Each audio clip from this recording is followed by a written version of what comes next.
See, Chen is a regressor who returned from a future where the entire world was conquered by demons. He was the last survivor, fighting for years until he finally defeated the Demon King by self-destructing alongside him.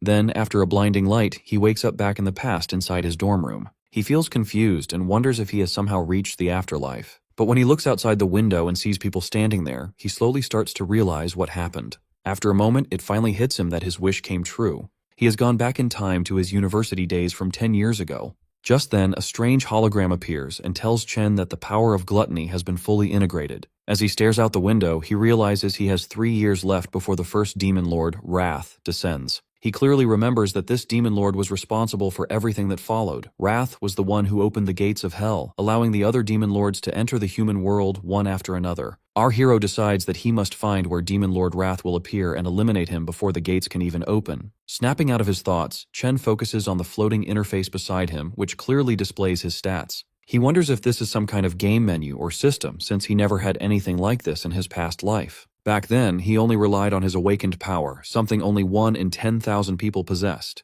The National Awakener University was built to recruit these potential awakeners. Unfortunately, when Chen was here the first time, he completely failed to awaken and grew used to being bullied, which explains why he just woke up in the infirmary. Suddenly, the system opens another panel showing a lightning-type assassin card, which he instantly recognizes as the class he had in his previous life. He gets startled and wonders if he awakened earlier this time. He quickly decides to test it out, but before he can switch classes, his roommate and friend Ma Long shows up. Long is an E-rank flower chanter. The poor guy has bandages on his cheek and came to check if Chen is okay. Luckily, Long cannot see the floating panels, making Chen realize that only he can see them. His friend examines him closely, noticing that all of Chen's injuries have already disappeared. He wonders how a non-awakener is recovering faster than someone like him who already awakened. Chen remembers Long from his previous life. His roommate managed to awaken during university, yet he ended up as one of the weakest awakeners and was brutally murdered on the 3rd day after Wrath descended. Chen smiles quietly as he looks at his old friend again. Long then reminds him that their rank test is tomorrow and they need to get ready. Long feels bad for Chen, thinking he still hasn't awakened, but reminds him that this test is extremely important if he wants to graduate. As they walk through the lively streets, Chen casually mentions that it has been a long time since he saw so many people around, which scares the hell out of his roommate. Chen thinks to himself that if he does nothing in this life, they will all face the same miserable future again. Because of that, he decides to train as hard as possible and raise his level quickly. However, there is a problem. At this point in time, the only way for an awakener to gain experience and level up is by defeating monsters inside demon lairs. These lairs are completely controlled by major guilds, meaning weak people or outsiders like him have almost no chance to level up. He opens his status window and studies his stats, wondering where he stands compared to other awakeners and the monsters themselves. The government classifies awakeners into ranks, starting from E and going all the way up to S class. Chen knows that most students in the university are stuck at E rank, with only a few barely reaching D rank. He glances at his friend and quietly chuckles in his head, feeling confident that he at least ranks higher than him. Just then, a ball suddenly flies in and smacks straight into the poor nerd, knocking his glasses off and shattering them. It turns out they ran into the bully Gong Chung and his lackeys again, the same guys who beat them up just the day before. Chung smirks and asks him why he didn't bring crates of drinks when he already knew they were playing here. Long quickly apologizes and is about to buy the drinks with his own money, but Chen steps in and stops him, saying that the one who should be apologizing is actually Cheng. Seeing the bully again pulls Chen right back into his painful memories. Back then, they tried to drown him in a sink. Instead of feeling guilty, they claimed they were just forcing him to awaken. That day, they only stopped when Chen finally passed out. Long rushed to check on him, but the moment Chung heard Chen speak, he came right back to hurt him even more. Snapping out of his memories, Chen makes up his mind to teach these bullies a proper lesson. Hearing Chen speak up, Chung and his lackeys step forward, clearly ready to shut him up for good. Chen looks straight at Cheng, knowing the guy only picks on the weak because his older brother is the student council president. As the bully steps closer, a crowd of students gathers around. They already feel sorry for Chen, expecting him to get beaten up again. When Chung reaches him, he asks what Chen just said. Without backing down, Chen calmly repeats that they need to stop bothering him from now on. Furious, Chung loses his temper and throws a punch straight at him. But this time, Chen simply raises his fist and blocks the attack with ease, even pushing the bully back. Everyone watching is shocked. As far as they know, Chen has not even awakened, yet he just stopped a strong attack like it was nothing. Growing even more angry, Chung rushes in for another attack. Chen calmly prepares himself and switches his class to Electric Assassin. Long stands nearby, completely stunned. Meanwhile, Chung activates his indestructible demon armor and charges forward with a heavy strike. Before he can even get close, Chen dashes in and blasts him away with a lightning-charged punch. The crowd cannot believe their eyes. The so-called weakling just sent the school bully flying with a single punch. Even after taking such a hit, Chung refuses to back down. He shouts at his lackeys to step in and get revenge for him. However, his lackeys are already shaking in fear after seeing what Chen just did. Chung forces himself back to his feet and charges at Chen once again. But once more, he gets beaten down and slammed away without standing a chance. Watching their boss get crushed like this, the lackeys quickly realize they are outmatched and run away. Long, watching all of this unfold, is left speechless. His jaw drops as he struggles to accept that his roommate, who was easily beaten just yesterday, is suddenly this strong. Chen, on the other hand, realizes that just like in his past life, he can switch into his assassin state whenever he wants. Even at level 1, his stats are high enough to handle low-level awakeners. This means his current rank must be at least D class. However, there is still one thing he needs to confirm. Even after defeating someone, the system has not given him a level up. Curious about this, Chen steps forward to finish the bully off completely, causing everyone around to watch in panic. Right at the final moment, the vice president of the student council, Ling Yu, steps in and tells Chen to stop. She reminds him that even though Chung was at fault, this level of beating is already more than enough. She assures him that the bully will not dare to trouble him again. Because of this, Chen finally decides to let him go. As he backs off, Chen wonders why the student council is so eager to step in and save someone like Chung. Even though Chen was just putting on an act and didn't actually plan to kill him, he knows that bullies like Chung need to be punished properly. Otherwise, they will just keep targeting anyone weaker than them again and again. Chen then walks away with his roommate. Watching from a distance, the bullies' lackeys hide and whisper among themselves that they should never provoke Chen again. That night, Long tries to tell their other roommates how Chen awakened as a ridiculously strong lightning assassin, but none of them take his words seriously. Long keeps explaining how their once weak friend managed to beat Chung so badly, but Xiang Zuo, an E-ranked nucleus mage, treats it like a joke. Zuo asks why Chen is still running around training like this if he has really become such a big deal. He argues that a real awakener would not need to rely on basic physical training anymore. Hearing this, the gamer roommate Xiang Yu comments that it sounds like Long must have taken a serious hit to the head.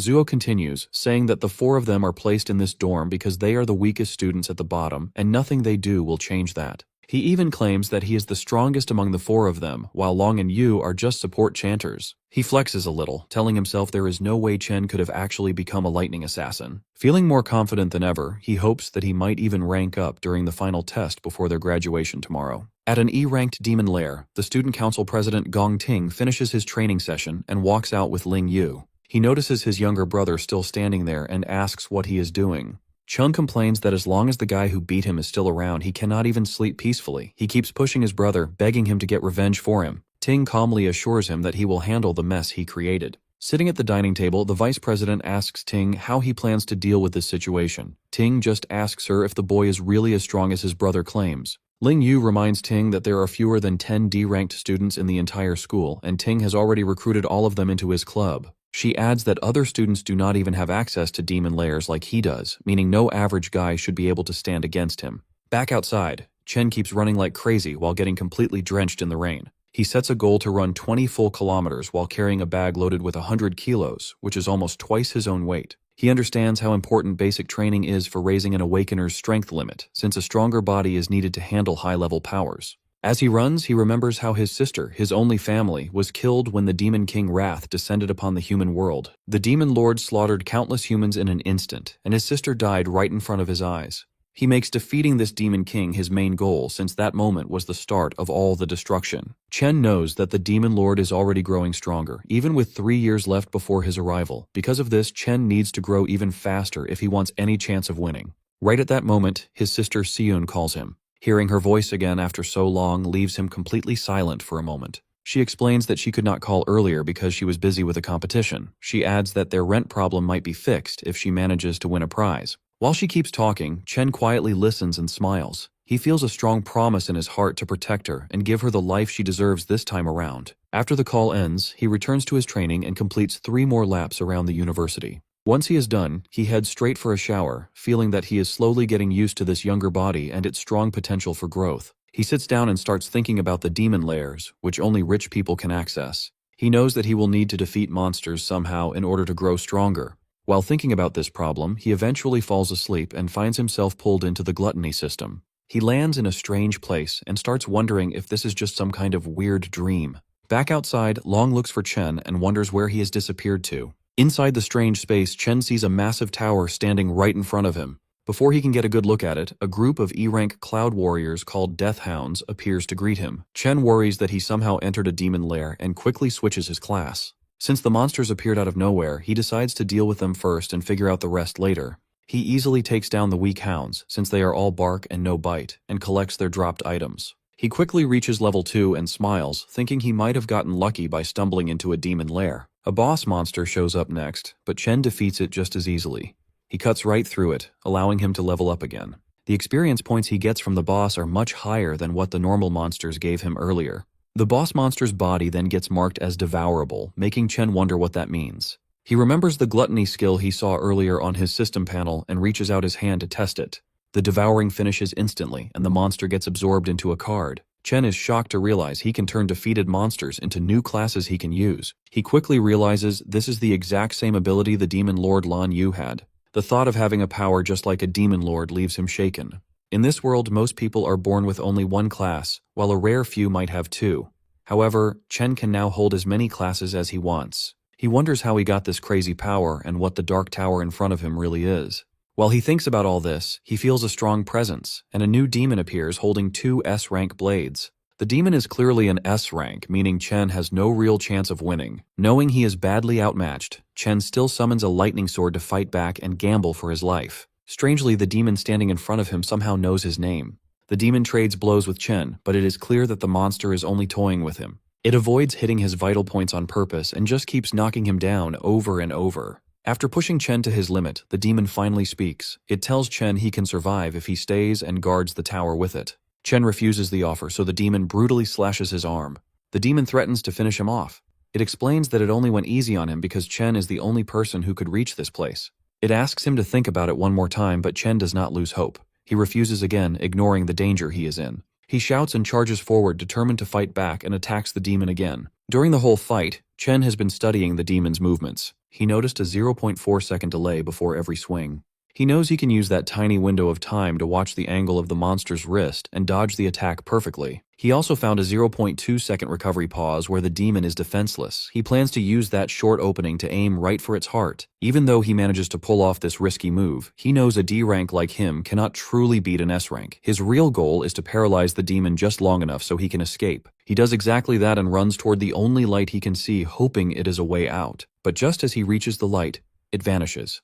The demon tells him it was just an illusion and that there is no exit in this place. The demon explains that this palace is not actually a demon lair at all. However, it praises Chen for finding the flaws in its attacks so quickly. The demon reveals itself as the Purgatory Rakshasa. It tells Chen that he really is the one who can bring hope. As Chen takes a closer look at the demon's body, he gets a shock. He realizes he has seen this exact same look before on the Demon Lord Lan Yu. Our hero remembers the final battle before he went back in time. His opponent in that fight was no ordinary demon. During their fight, the creature first turned into a dragon. Then it kept changing into other scary high-level monsters. It used boiling magma, poisonous vines, and lightning that was even stronger than his own. But out of all those forms, the one that really caught his attention looked exactly like the demon standing in front of him right now. He realizes something shocking. Every single transformation must have been part of Demon King Lan Yu's power. Since that power is now inside him, the demon he sees right now is just the power of gluttony absorbed into his own body. His smart guess really impresses the demon. It calmly tells him that he is truly worthy of inheriting the power of this entire dimension. Chen frowns, confused about what it means by the entire dimension. A golden void key appears in the demon's hand. It is the only way to enter and leave the giant tower behind him.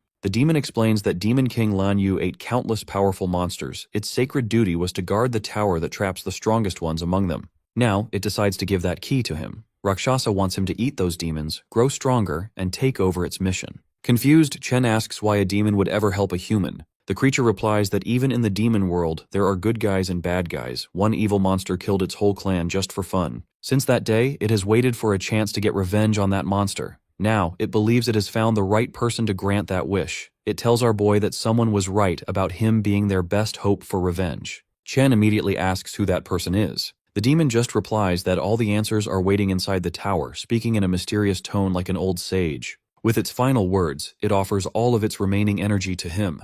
In return, the demon tells him that he must become the strongest human on the planet. It will not be easy to eat every single wild beast hiding inside the tower. each of those smart creatures will be a huge challenge to beat.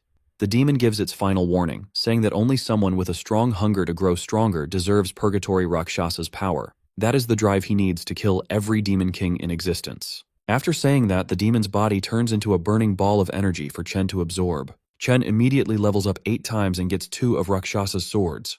Without hesitation, he accepts the mission, promising to carry out the fallen warrior's final wish. Along with the stat boosts, he unlocks the ability to control gravity and absorb power from dead humans and demons. The next morning, he slowly opens his eyes, waking up inside his dorm like any normal day. He jumps up when a loud voice echoes through the room. His roommates are already getting ready and tell him to hurry up if he wants to get to school on time. When he notices his body is completely fine, he wonders if everything he experienced was just a weird dream. But his updated stats prove that is not the case. Everything he saw was real. After jumping from level 2 to level 10 overnight, he wonders what rank he is now. His roommate begins making fun of him. He mentions how someone was shamelessly praising him the other night, talking about how cool and crazy strong he supposedly became.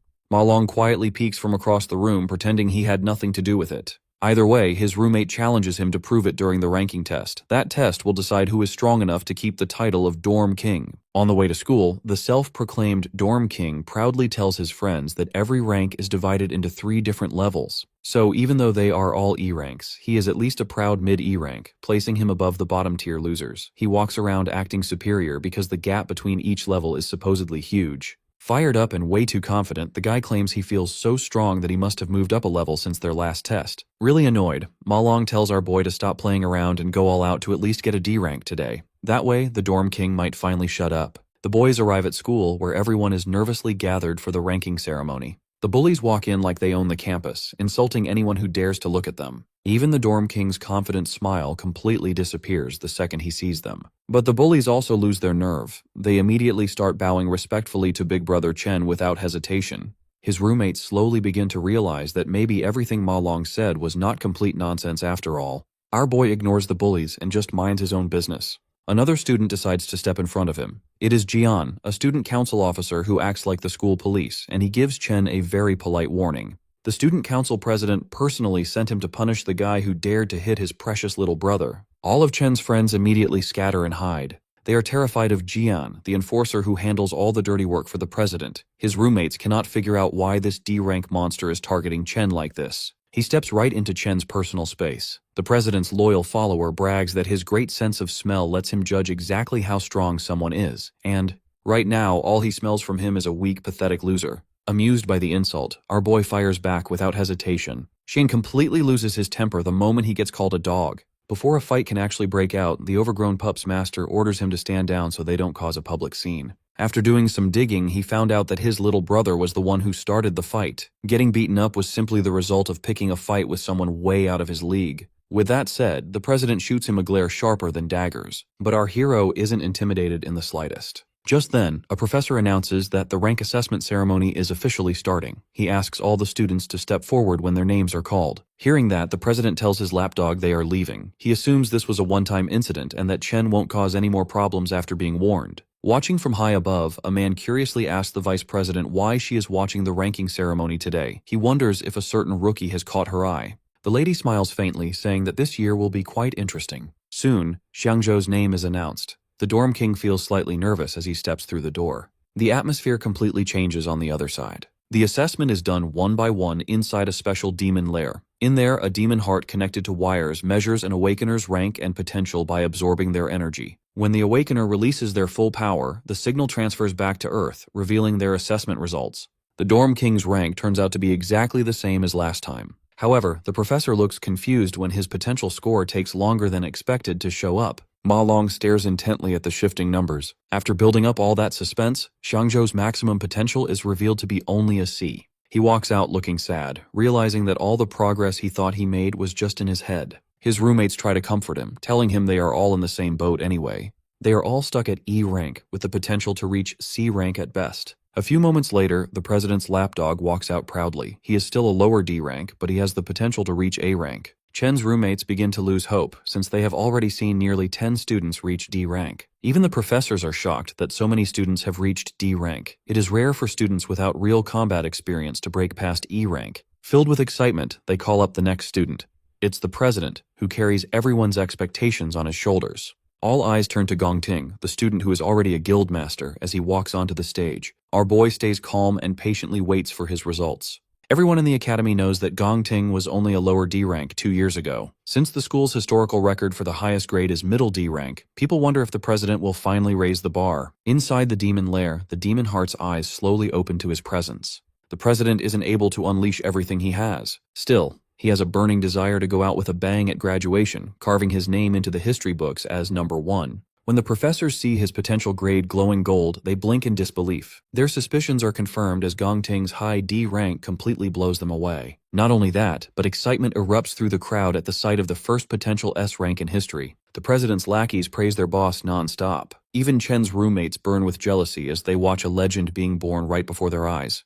The professors quietly agree among themselves that this news must be sent to the administration immediately. They need to treat their precious S-rank candidate with the utmost care, making sure he never leaves the country. On top of that, he is the youngest student in the academy to be involved with a guild. Their school's name is now guaranteed to dominate the headlines. Observing from above, Principal Yuan Long realizes that Vice President Ling Yu already knew about his potential. That is exactly why she came in person to watch the ceremony. However, she makes things even more interesting by revealing that he wasn't the only one she came to observe today. Besides the flashy president, there is another student she finds much more interesting. Right on cue, that exact student is the next one called onto the stage. Jean comes up with a bright idea and decides to taunt the mysterious urban legend, urging him not to end up as E-rank trash like his roommates. He says they will become a laughingstock if that happens, adding that it's a disgrace for them to even show up at such a prestigious event. Long backs up his friend and boldly claims that he will knock everyone's socks off. The crowd watches in pure anticipation. Chen finally enters the demon lair, and the demon heart instantly senses intense pressure as he approaches. Our hero recalls that the best way for an awakener to secure a good future is to join a high-ranking guild. He knows the only way to reach that goal is by performing well during the graduation combat assessment. There, candidates must choose their own members to form a 10-person squad. The squad that takes first place gets directly recruited into the nation's top-tier Imperial Guild, making the purpose of this test very clear to everyone. Jian begins recruiting and introduces another low-tier D rank to his boss. He proudly claims that their party is now complete. He explains that they already have all the D ranks along with the president's brother on their team, so there is no way they can lose first place. Jean knows that strong students will naturally group together to form the best party, leaving the weakest to do the same. This creates a brutal environment of survival of the fittest, where the weak are easily cast aside and eliminated. After some time passes, Long starts to feel anxious because the screen isn't changing. The crowd quickly assumes that Chen must be so weak that the system can't even register his presence. Jian then tells Ting that the remaining students are nothing but trash, so they should just leave instead of wasting their time. However, right as they get ready to leave, the screen suddenly flickers and displays a high D rank label, sending the entire crowd into chaos. Shock spreads across everyone's faces. The president and the student council also react in disbelief at this unexpected result. Soon, the system detects a strange change in the results. It turns out Chen is using the system to see how his level 10 base stats in his normal physical form translate during the evaluation. After seeing a D rank, he switches his class to the Infernal Death King, which is his weakest devoured class so far. His rank instantly shifts from high D to mid C, completely blowing the crowd away. The council struggles to believe that the machine is still working properly. Even the scientists question the situation, wondering why the results keep changing. They soon start to suspect that the machine might be broken beyond repair. At that exact moment, the demon heart becomes unstable, and the results change strangely once again. Chen notices this and decides to switch to a stronger class, transforming into the Purgatory Rakshasa. The demon heart grows anxious as a violent storm brews outside the demon lair. Jian shouts in confusion, treating the storm like a celestial sign that history is rewriting itself as if their dorm has produced a divine monster. In the very next moment, his potential flickers to S rank, leaving both the scientists and President Ting completely stunned. However, the system suddenly displays a warning. The user's potential exceeds its maximum load and cannot be detected under the current limits. Jian's brain almost shuts down like a blue screen of death, and his soul nearly leaves his body from pure shock. As the system begins to break apart under the overwhelming pressure, the scientists rush forward in a panic, wanting to ensure the student doesn't get hurt. But when they finally arrive, they freeze in disbelief. They find a shriveled raisin sitting where the demon heart once was, since it completely burned out from extreme overuse. It turns out Chen might have scared it a little too much. Still, he ends up devouring it and gains the ability to see anyone's rank, along with receiving warnings about nearby dangers. He walks out of the demon lair and is pleasantly surprised when everyone's rank appears right in front of him. But he quickly notices that the president has hidden his true potential, turning out to be nothing more than a mediocre C rank at best. The scientists walk out awkwardly and inform everyone that the demon heart suffered a heart attack from extreme strain, so they must pause the testing for now. They label Chen's stats as a probable error and announce that a full report will be sent to the higher-ups for review. The remaining students are told to return the next day for their assessment, as a new testing device will be ready by then. On the way back, Chen's roommates hype him up and treat him like an absolute legend after what he just pulled off in front of everyone. Jean clearly can't handle his jealousy. He calls Chen a fraud and demands compensation for breaking the machine and wasting the council's time, acting like a sore loser. Just as Chen reaches his limit and prepares to destroy the guy on the spot, Ting steps in and immediately calls Jian out. The president warns him not to disrespect their teammate, which completely shocks Jian. Ting then extends his hand, inviting the newly revealed powerhouse to join his team. He confidently promises that together they will undoubtedly achieve the highest score in history. Jean starts to panic in the background. He knows someone will have to get kicked off the team to make room for Chen, and this will definitely cause trouble with the brothers. He knows that joining Ting's team practically guarantees first place. Because of this, he wonders what makes Chen so special, especially when other people could not even bribe their way onto the team no matter how hard they tried. Jean swallows his pride and slowly welcomes Chen to the team, placing a hesitant hand on his shoulder. Chen immediately slaps his hand away and says he has zero interest in joining them. This response makes Jian sweat in fear, while Ting just watches the whole thing in silence. Jean snaps at Chen and says he has no clue what he is turning down, reminding him that their team is easily the best in the whole school. Chen turns his back and walks away. He says it has nothing to do with them and calls their group too noisy to deal with. He tells them not to bother him again.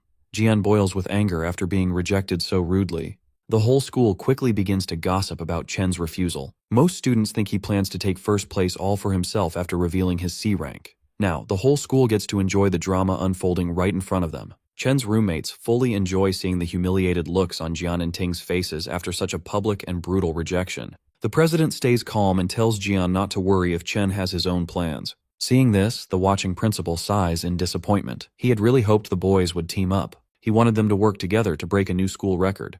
However, Ling points out that things are much more interesting this way. She explains that Ting grew up rich and spoiled, so he will definitely see this refusal as a declaration of war. She reminds the principal that the president is not an easy person to cross once his pride is hurt. Jean keeps complaining, saying Chen only has a big ego because a test error showed he was a C rank. Ting hints that the result might actually be real. He admits that even if it is unlikely, he cannot let anyone take his first place spot. Jian remembers that Chen is likely just a normal student with no real combat experience. On the other hand, the council members are elites who secretly trained inside a demon lair to get strong. He suggests going to teach Chen a lesson for being so rude. Ting cuts him off and asks if he really thinks their president is petty enough to do that. Jian realizes his mistake and apologizes. Ting then cancels their karaoke plans and tells Jian to handle the situation by himself. He coldly adds that whatever Jian chooses to do has nothing to do with him. Chen understands the hidden message right away. Soon after, a spy walks up to Jian. He reports that Chen already left the school to go home for a while. He mentions that Chen left without even stopping to eat, making things very convenient for them. Jin sees this as perfect luck. He gets excited to crush Chen outside the school where no one can step in to help. As Chen crosses the street, he remembers a disaster from his past life. A top guild had tried to clear a demon lair in the St. He country area. Inside that lair, they met a new monster called Wrath. The monster wiped out the entire top team without them even putting up a fight. The monster then escaped into the human world and caused massive damage everywhere. Even though his memory of it is blurry, Chen is determined to find that same demon lair in this life. To start his plan, Chen needs a lot of money. He heads straight to the Mithril Monster Exchange Center. He remembers that this exchange center will become the biggest trading hub in the whole country in the future. In this world, an Awakener's strength is based on the quality of their weapons and gear. The exchange center is the best place to buy and sell these items. However, Chen just sees this place as a quick way to earn some money before tackling his bigger goals. He walks in and shows a few monster fangs to the broker. The broker looks at them closely with clear suspicion. The broker asks how a mere student got these items. Chen calmly says they dropped from a monster he beat earlier. The broker is surprised and claims he has never seen fangs like these before. His assistant steps in and explains that the fangs come from an E-class monster called a Sang-Sin beast. She mentions that these fangs can be used to make an E-grade weapon or ground into powder for other uses. The rude broker cuts her off and drops the fang back on the table. He claims that an E-grade item is pretty much worthless anyway. He brags that their shop is for VIPs only. They only deal with high-status Awakeners and D-grade items or better. He uses this as an excuse for not knowing what the E-grade item was. In his mind, he complains about not getting any rich customers lately. He sees no point in helping a low-tier student since it will not help him get a promotion. He calls Chen a bother and dumps the work on his assistant, Lee, before walking away. Lee politely hands Chen an envelope of cash. She then asks if he needs help with anything else. Chen checks the envelope to find 18 grand. He decides this is enough to pay his rent for now, without any stress. He then takes out the glowing greatsword he got from the Purgatory Rakshasa. This immediately grabs Lee's full attention. Even though she has never seen anything like it, she guesses it must be at least a B grade or maybe even an A grade item. The broker walks back over and laughs at her guess. He says A grade items cost around 1 million. Having worked there for years, he claims he has never even seen an A grade item in person. Just then, the shop owner walks in. He calmly says that the weapon is neither A grade nor B grade. The broker praises his boss's smart judgment. He smugly agrees that a mere student could never own something so valuable. However, the owner explains that the weapon comes from the Purgatory lands. He reveals that it is actually an S-grade item. Both the broker and the assistant freeze in total shock after hearing this. The owner immediately shakes Chen's hand and warmly welcomes him as an honored VIP guest. He invites Chen into the VIP room and tells him to ask for whatever he needs. Chen feels very satisfied. The owner, Qingji, finally showed up just as he planned. Once they settle into the VIP room, the guild boss asks Chen how much he wants to sell the weapon for. Chen immediately answers with 1 million, which surprises the green-haired boss. The boss tells him it could easily sell for tens of millions, since it is extremely valuable. However, Chen explains that he just wants to use the greatsword as collateral for a $1 million loan for a month. This leaves the man even more surprised. He realizes Chen is very smart and wonders who exactly he is. Chen continues, saying he will pay back the main amount in 30 days and the interest the month after. Before answering, the guild boss tells the girl to step outside so they can discuss business privately. Once she leaves, the man mentions that he knows Chen goes to the National Awakener University, where the seniors are about to graduate. He adds that he knows the graduation test is in 30 days and the prize money is exactly 1 million. The boss then asks Chen directly if he is completely sure he will get first place in that test. The guild boss figures out that Chen desperately needs money and wouldn't be doing this unless it was his last option. In the end, he offers to lend Chen 1.5 million right away with absolutely no interest. Reaching his hand out, he smiles and says this will be the start of a beautiful friendship. Chen is left speechless by the generous offer. The man reassures him that he won't let a single word leak out from this room. He simply asks that in return, Chen comes to his guild whenever he wants to trade anything else. Chen thinks to himself that this man figured everything out so easily, yet didn't try to scam him. He now understands why the guild boss becomes such a big shot in the future. Chen shakes his hand, realizing that he needs strong allies if he ever wants to defeat the Demon Lord. A few moments later, the contract is signed, and the money is sent to his account instantly. The guild boss then asks if he needs to borrow a weapon for the test, since he just gave his away. Even though the guild doesn't have any S-rank gear, they still have plenty of high-quality A-rank equipment for him to choose from. Chen tells him not to worry. He then simply summons the other greatsword he got earlier, leaving the guild members completely blown away. With that, Chen takes his leave. Right after, the guild boss promotes the pink-haired girl to supervisor for bringing in such a high-level client. Before fully leaving, Chen realizes he forgot to buy something and turns back toward the counter. A few hours later, Chen is waiting at a bus stop. He remembers how, in his past life, he struggled a lot to reach the top, and people treated him like trash. He worked endless shifts just to make ends meet, and he and his sister had to live like they were almost homeless to survive each month. His sister, Yuan, managed to get into her dream university back then, but she gave it up, claiming the campus was too far from her brother. But in reality, she was just afraid of putting a heavier financial burden on him. Back in the present, he wonders why she hasn't shown up yet and starts looking around. Just then, a voice calls out, calling him stupid for searching near the entrance instead of the exit. It's Yuan. Pulling along her huge suitcase, she tells him they are broke again because the rent drained all their money. However, Chen just stands there in complete shock, since it has been 7 years since he last saw her. She tells him to help her with her bags. Getting no response, she waves her hand in front of his face, trying to snap him out of it. At that moment, Chen suddenly rushes forward and hugs her tightly, catching her by surprise. After a few awkward moments, she pokes his sides to break free from his grip, scolding him for nearly suffocating her. She tells him he has been acting pretty weird lately and wonders if his crush finally rejected him, but he just brushes it off. The two start walking together while she continues to talk about her exams. Even so, Chen is more than happy to listen to everything, promising himself that he will never let anything bad happen to her in this life. Elsewhere in a dark alleyway, a few thugs are waiting around. After confirming that Chen will pass through the area, their leader Jian tells his men to stay low until their target shows up so they can ambush him together. With a crazy smile on his face, he tells himself that he will definitely punish Chen for what he did. One of the thugs asks if they will get in trouble if the situation escalates. The Cloud Assassin replies that he initially just wanted to teach the guy a lesson, but his recent encounter really made him mad. Recalling how Chen humiliated him, he tells his goons to leave some of the fun for him, swearing to teach our hero a lesson he won't forget. Jean brags about being the best Cloud Assassin around, drooling as he imagines the look of despair on his target's face. As Chen and his sister walk together, Yun points out that he has been acting strange lately and wonders if the exams are stressing him out. She quickly plays it off, teasing that a weakling like him shouldn't overthink things. She reminds him of his own advice, to keep going no matter what and leave the rest to fate. Trying to lift his spirits, she starts singing a motivational song as they enter an alley. Chen is pleasantly surprised that she noticed his change in mood so easily, though he realizes she still doesn't know about his awakened powers and newfound wealth. When he confidently replies that he is fine, she wonders if it's just his male pride talking. Yun shakes her head, thinking to herself that her brother is finally becoming a man. Trailing behind them, one of the thugs tells Jian that their target is with a girl. This makes Jian extremely excited, knowing the alley has no cameras and they won't get caught. However, Chen instantly senses their evil intentions and realizes it's the same scumbags from the student council. Taking out some wireless earbuds, he places them in his sister's ears. He tells her to listen to a song he recently started enjoying. This catches her off guard since he rarely listens to music, but she goes along with it to understand him better. Chen then turns around, staring daggers at the scumbags as they slowly advance.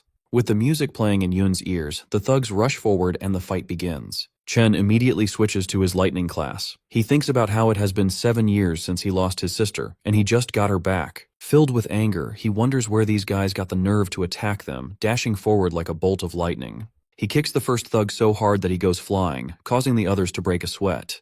Chen charges his fist and punches 3 of them in a row, finishing off the 4th with a brutal knee strike. One brave goon tries to attack, but Chen simply grabs his hand. Without any effort, he breaks it like a piece of dry spaghetti. The guy screams in pain, only to receive a heavy punch straight to his nose. Seeing his men get thrown around, Jian freezes in shock, wondering how Chen became so strong. Chen doesn't stop there, continuing to throw punches left and right as he makes his way toward the Cloud Assassin. When Chen finally reaches him, Jian tries to convince himself that he is the strongest assassin alive, declaring that he cannot lose. Our hero quickly brings him back to reality with a devastating punch that sends him flying. He follows up by rushing forward, unleashing a combo of punches that knocks several of Jian's teeth loose. The Cloud Assassin rolls violently across the ground and crashes into a wall. He looks up only to see Chen staring right at him like a demon. Chen looks down at the defeated Jian and reminds the piece of trash that he already warned him to stay away. Staring straight into his soul, he asks if the brainless scum can't even understand basic human speech. Beaten beyond recognition, the once arrogant assassin can no longer feel his legs, with half the bones in his body completely shattered. Realizing he messed with the absolute wrong guy, he barely manages to mumble out a pathetic apology.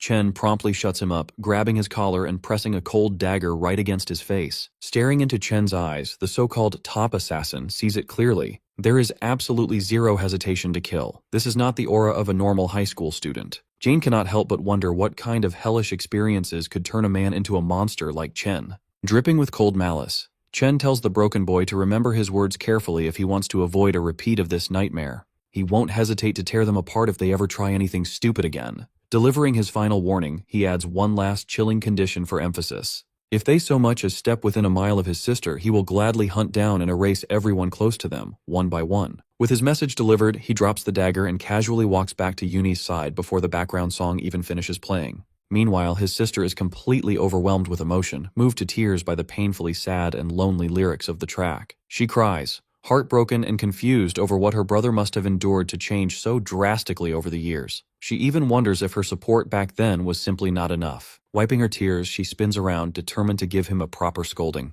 But she freezes mid-sentence the instant she spots the gift in his hand. The shiny, gold-plated pen she has always dreamed of owning is sitting right in front of her eyes. Yun flushes bright red with overwhelming excitement. She can hardly believe her brother actually bought her the newest holographic magic pen, an item that costs more than their entire monthly rent.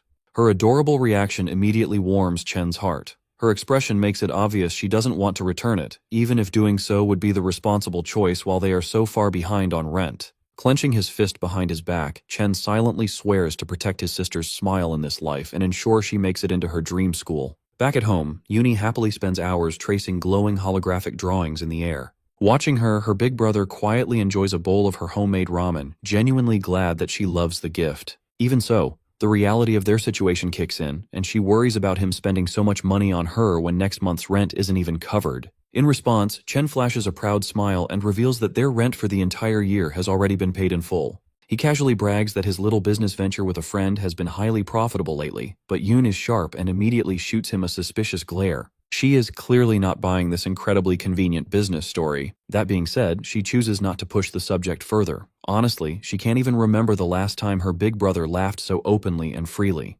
Gently patting him on the shoulder, she makes one simple request. Whatever secret hustle he's working on, he just needs to make sure he doesn't burn himself out. Meanwhile, at a quiet aquarium, Student Council President Ting shares some shocking news with his cousin. The city's best doctors have declared that their top assassin is critically injured beyond recovery. Over half the bones in his body are shattered beyond repair. The fact that he fought Chen was already unexpected, but the horrifying state of his body post-battle is absolutely staggering. His cousin reacts with chilling indifference. Her only disappointment is that the number of elite graduate students joining his team has now dropped. But the president is just as ruthless, brushing it off by stating he'll actually perform better without some burdensome NPC weighing him down. Just then, their uncle, who also serves as the academy's director of employment, speaks up. Director Gong Xuan calmly delivers his official report regarding our hero's recent moves. His detailed investigation into the chaos at the ranking ceremony has finally concluded, and the results are undeniable. Chen genuinely ranks higher than the student council president himself. This massive revelation catches the former top student completely off guard. The director then offers a stern word of advice, revealing that Ting's father personally requested a vice chairman of the alliance to evaluate his upcoming combat exam performance. Because of this, Ting must ensure he shines brighter than anyone else. But just in case he fails to secure the spotlight, the director proposes a backup plan. The green-haired girl, his uncle's favorite niece, will join his team to guarantee they secure first place overall. However, the arrogant council president flatly rejects the offer without a second thought. He haughtily claims that he didn't even use a fraction of his true strength during the initial assessment. Supremely confident in his overwhelming superiority, President Ting assures them he will dominate the entire academy on his own. Back at the academy dorms, our boy Chen washes off after finishing a grueling daily 100-mile run with a heavily weighted backpack. He is completely locked in on one single goal, winning the $1 million prize in the upcoming graduation exam. This prize is his only real shot at fulfilling his deal with the Mithril Guild's Qingji and establishing a lucrative, mutually beneficial trade relationship. With only a few weeks left until the big exam, he lies down in bed, not to rest, but to continue his relentless grind even in his sleep. Transporting his consciousness into his demonic lair, he finds Demon King Lun Yu's enormous void tower looming before him. Without a hint of hesitation, he marches up the long, imposing staircase leading to its entrance.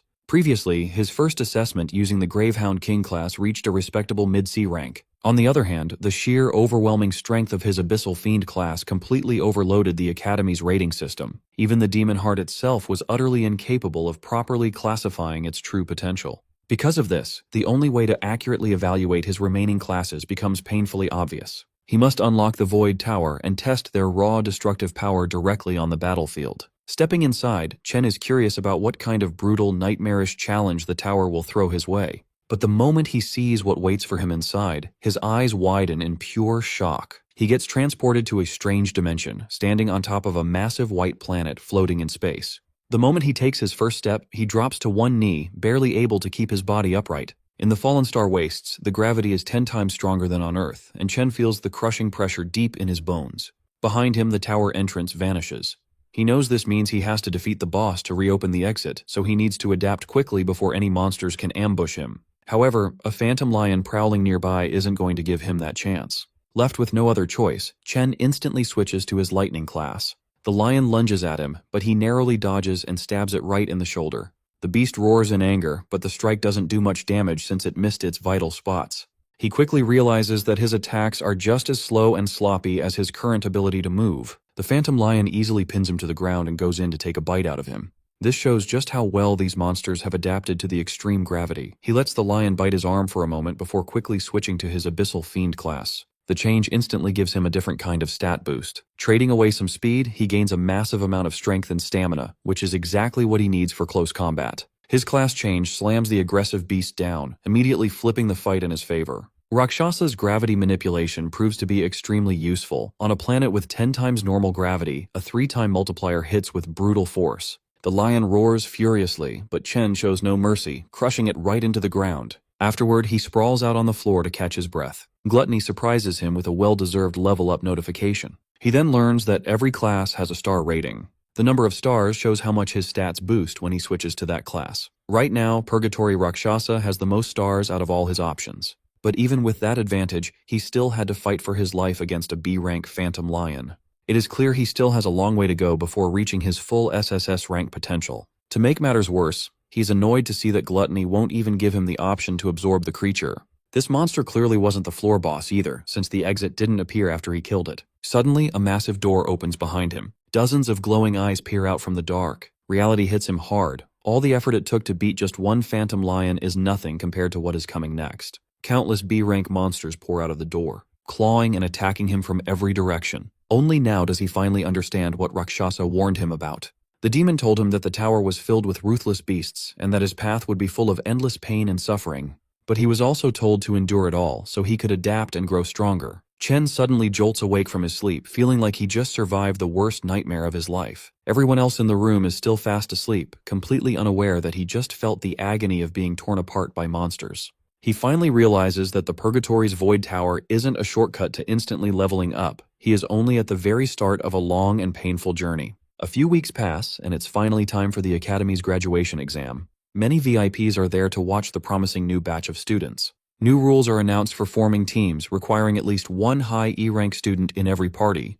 When it is time to form teams, it's announced that all students can now see each other's ranks. This helps everyone quickly decide who to recruit for their group. The students are listed in order of their rank, from highest to lowest. But Ma Long quickly notices something weird. Chen is also confused when he sees his name sitting all the way at the very bottom of the list. All eyes turn to him, as everyone wonders how a high-grade awakener could possibly be in the lowest spot. The jealous students immediately start talking trash, convinced that his original high rank was just a mistake in the test. Still, even they can't deny that his strength is real, and having him on their team would easily boost their scores. Council President Ting stays quiet while people whisper about the fool who must be regretting his choice to reject the president's offer. It turns out the man behind this trick is his own uncle, Gong Xuan. He figured no one would invite Chen to their party after seeing him ranked at the bottom.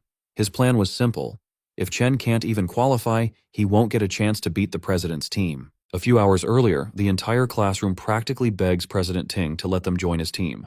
They try their best to flatter him, but Chung shuts them down, saying they can only add one more person. Now, all the other students have formed their own teams, leaving only the weakest dorm behind. Long says they tried asking everyone, but no one wants to join them. Since they only have 4 people right now, they cannot take part in the graduation test. He complains that it is very suspicious that Chen's score was dropped to the lowest rank, making him unfit to even take part. Since the rules require at least one high-level E rank, it feels like their group was targeted on purpose. The graduation test is the only way students can show their talent and get scouted by top guilds. In the final test, the number of participants decides how many monsters the group will face, so having more people is not an advantage. That is why no one wants anything to do with the weak students, as they would only be an extra burden. To make things worse, the 3 lowest-ranked students are all from the same dorm, leaving them completely isolated. A student calls out to Zuo and tells him they are only missing one person. The guy tries to manipulate him, saying he surely does not want to fail the graduation test by teaming up with his weak dorm mates. Chen realizes that if this keeps going, there is a high chance they will all be left out and will not even get to compete. However, the dorm king rejects the offer and says he will never abandon his roommates. The other group leaves in anger, but he still warns them not to underestimate others. Checking the student list, Long announces that almost everyone has already formed their teams. They only need one more person, but no one is willing to join them. Chen stares at the director and realizes the man shares the same last name as the student council president. He notices these dirty tricks. Chen wonders if Gong Xuan really thinks he is that big of a threat. Not losing hope, he declares that he will definitely take part in the tournament and activates his lightning power. Since the others are showing their hate so openly, he tells himself he does not need to hold back either. Releasing his energy, he steps forward while the officials in charge are surprised by his sudden display of power. Even his dorm mates start to wonder what is going on. Chen recalls that all Awakener schools have a special rule. To create a competitive space, students can challenge anyone at any time. Even though it might look like showing off, this is a way to display strength and get recognized. In situations like this, many people would refuse to fight in the first place. However, he knows the student council president will not back down. As long as he defeats the blonde guy, everyone will want to team up with him. A girl appears at the door and calls out to Chen, asking if he still needs someone on his team. She adds that she also wants to take part in this year's graduation test.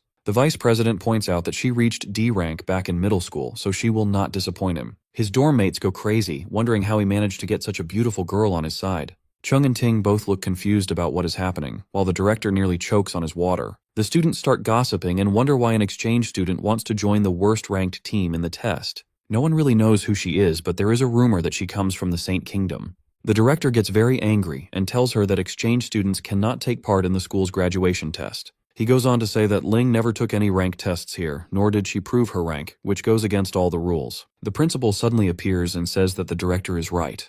Gongshuan is shocked when he sees the old man. The principal then asks why Ling wants to join the test, since she will only stay at the school for a short time. Chen is caught off guard and wonders how the principal suddenly teleported, since he is a warrior class. The old man explains that it would not be fair to others if she joins the test, and she simply plays along. Chen starts sweating when he realizes that he cannot even tell what rank these two are. The director finally gathers the courage to speak up and supports the principal, saying a school cannot function without rules.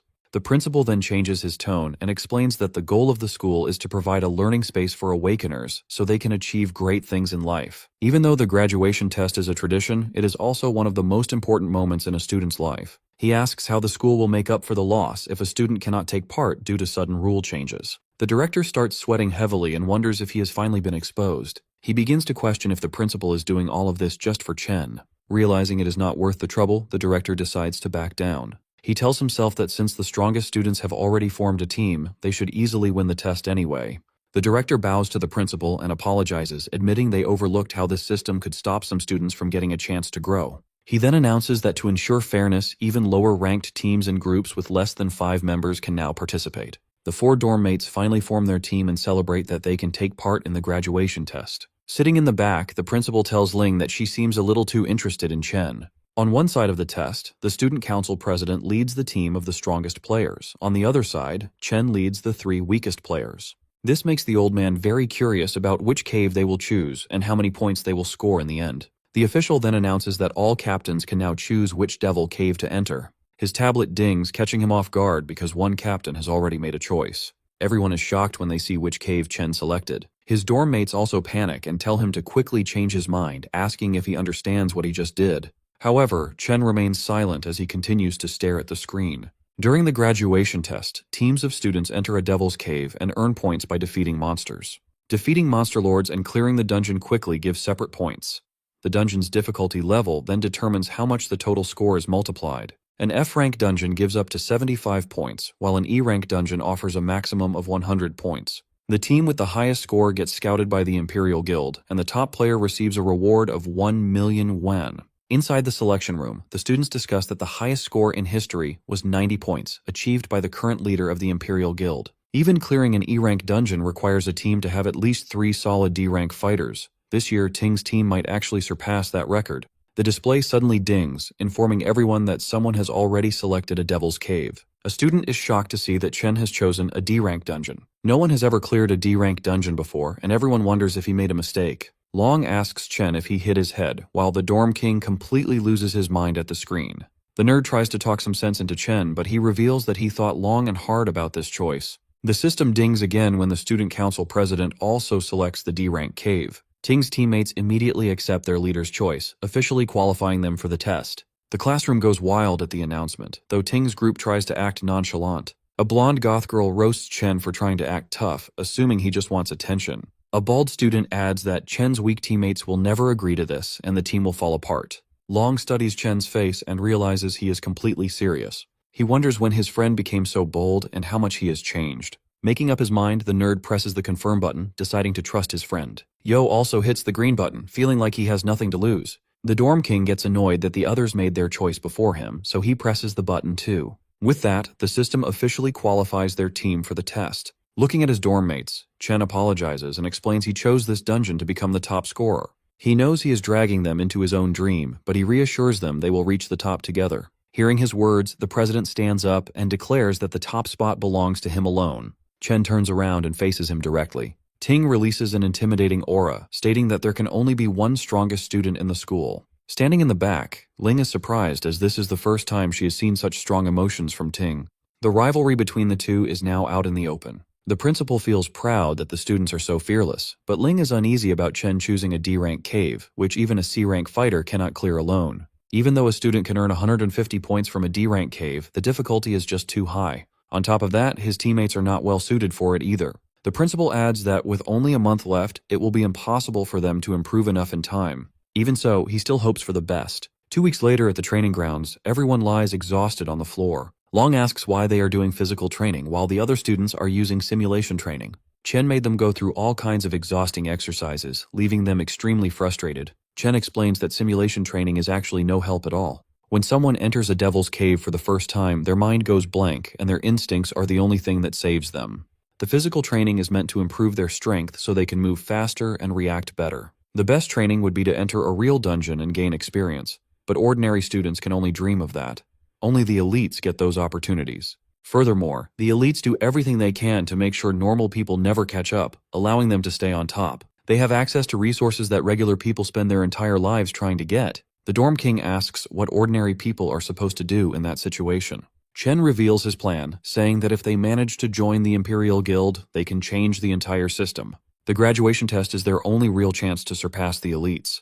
Driven by this dream, Chen swears to do everything he can to keep his promise and guarantees that they will win. With just half a month left before the graduation exam, our boy trains inside the Void Tower every single night. Defeating the Phantom Lions is no easy task, but he refuses to quit no matter how hard they beat him up. 5 days before the exam, his roommates are training with everything they have. Our boy, however, is on a completely different level. His intense routine makes even the toughest training look like a basic warm-up. With just 2 days left, his rival is clearly not slacking off either. But Chen is improving even faster. Now he can confidently fight a whole pack of lions under heavy gravity. With blood running down his face, he has never looked more ready to win. On the day of the exam, a small drone floats near the students to guide them. The boys walk in wearing matching outfits, looking really sharp. Once all the students put on their wristbands, the exam officially begins. Outside the exam area, the academy principal warmly greets Gong Lin. This sharp-looking man is President Ting's father, the co-founder of the Imperial Guild. The students cannot stop staring at the Imperial Guild co-founder, looking at him like he is a rare animal at the zoo. Their curiosity grows even more when they see the principal and the guild co-founder welcome a fancy white limo. A red-haired man named Carl Cavendish calmly steps out of the car. The students freak out because everyone recognizes him as the vice chairman of the World Guild Alliance. Someone as important as him would normally never visit a place like this. Inside a VIP room, the director tells the special guests that 23 teams are challenging F-rank demon lairs. A few groups chose E-rank lairs, and only 2 brave teams picked D-rank lairs. The Alliance Secretary Sigrid looks very surprised that the students would make such a risky choice. Usually, even a D-rank team needs to prepare carefully before entering a D-rank lair. She asks if the Academy really thought about the students' safety. Hearing her concern, the director calmly explains that the students fully understand what they signed up for. He made it very clear that Awakeners with no real combat experience usually struggle against even F-rank monsters. But the real danger is the lair's boss, which is much stronger than the normal monsters. Many teams end up failing because they cannot defeat the boss. However, things are completely different inside E-rank lairs. Even the basic monsters there are as strong as an F-rank boss. This hard truth is something students usually learn the hard way. The Alliance Secretary then asks if there is any protection for the students if things get too dangerous. The director promises her that the Academy cares deeply about its top students. To keep everyone safe, a warrior from the Imperial Guild stands outside every lair, ready to jump in if anything goes wrong. On top of that, the wristbands each student wears can instantly teleport them to safety if they choose to give up or if their life is in real danger. Hearing this, the lady still doubts that the Academy has students skilled enough to beat a D-rank lair. She quietly wonders how long those teams can actually survive inside.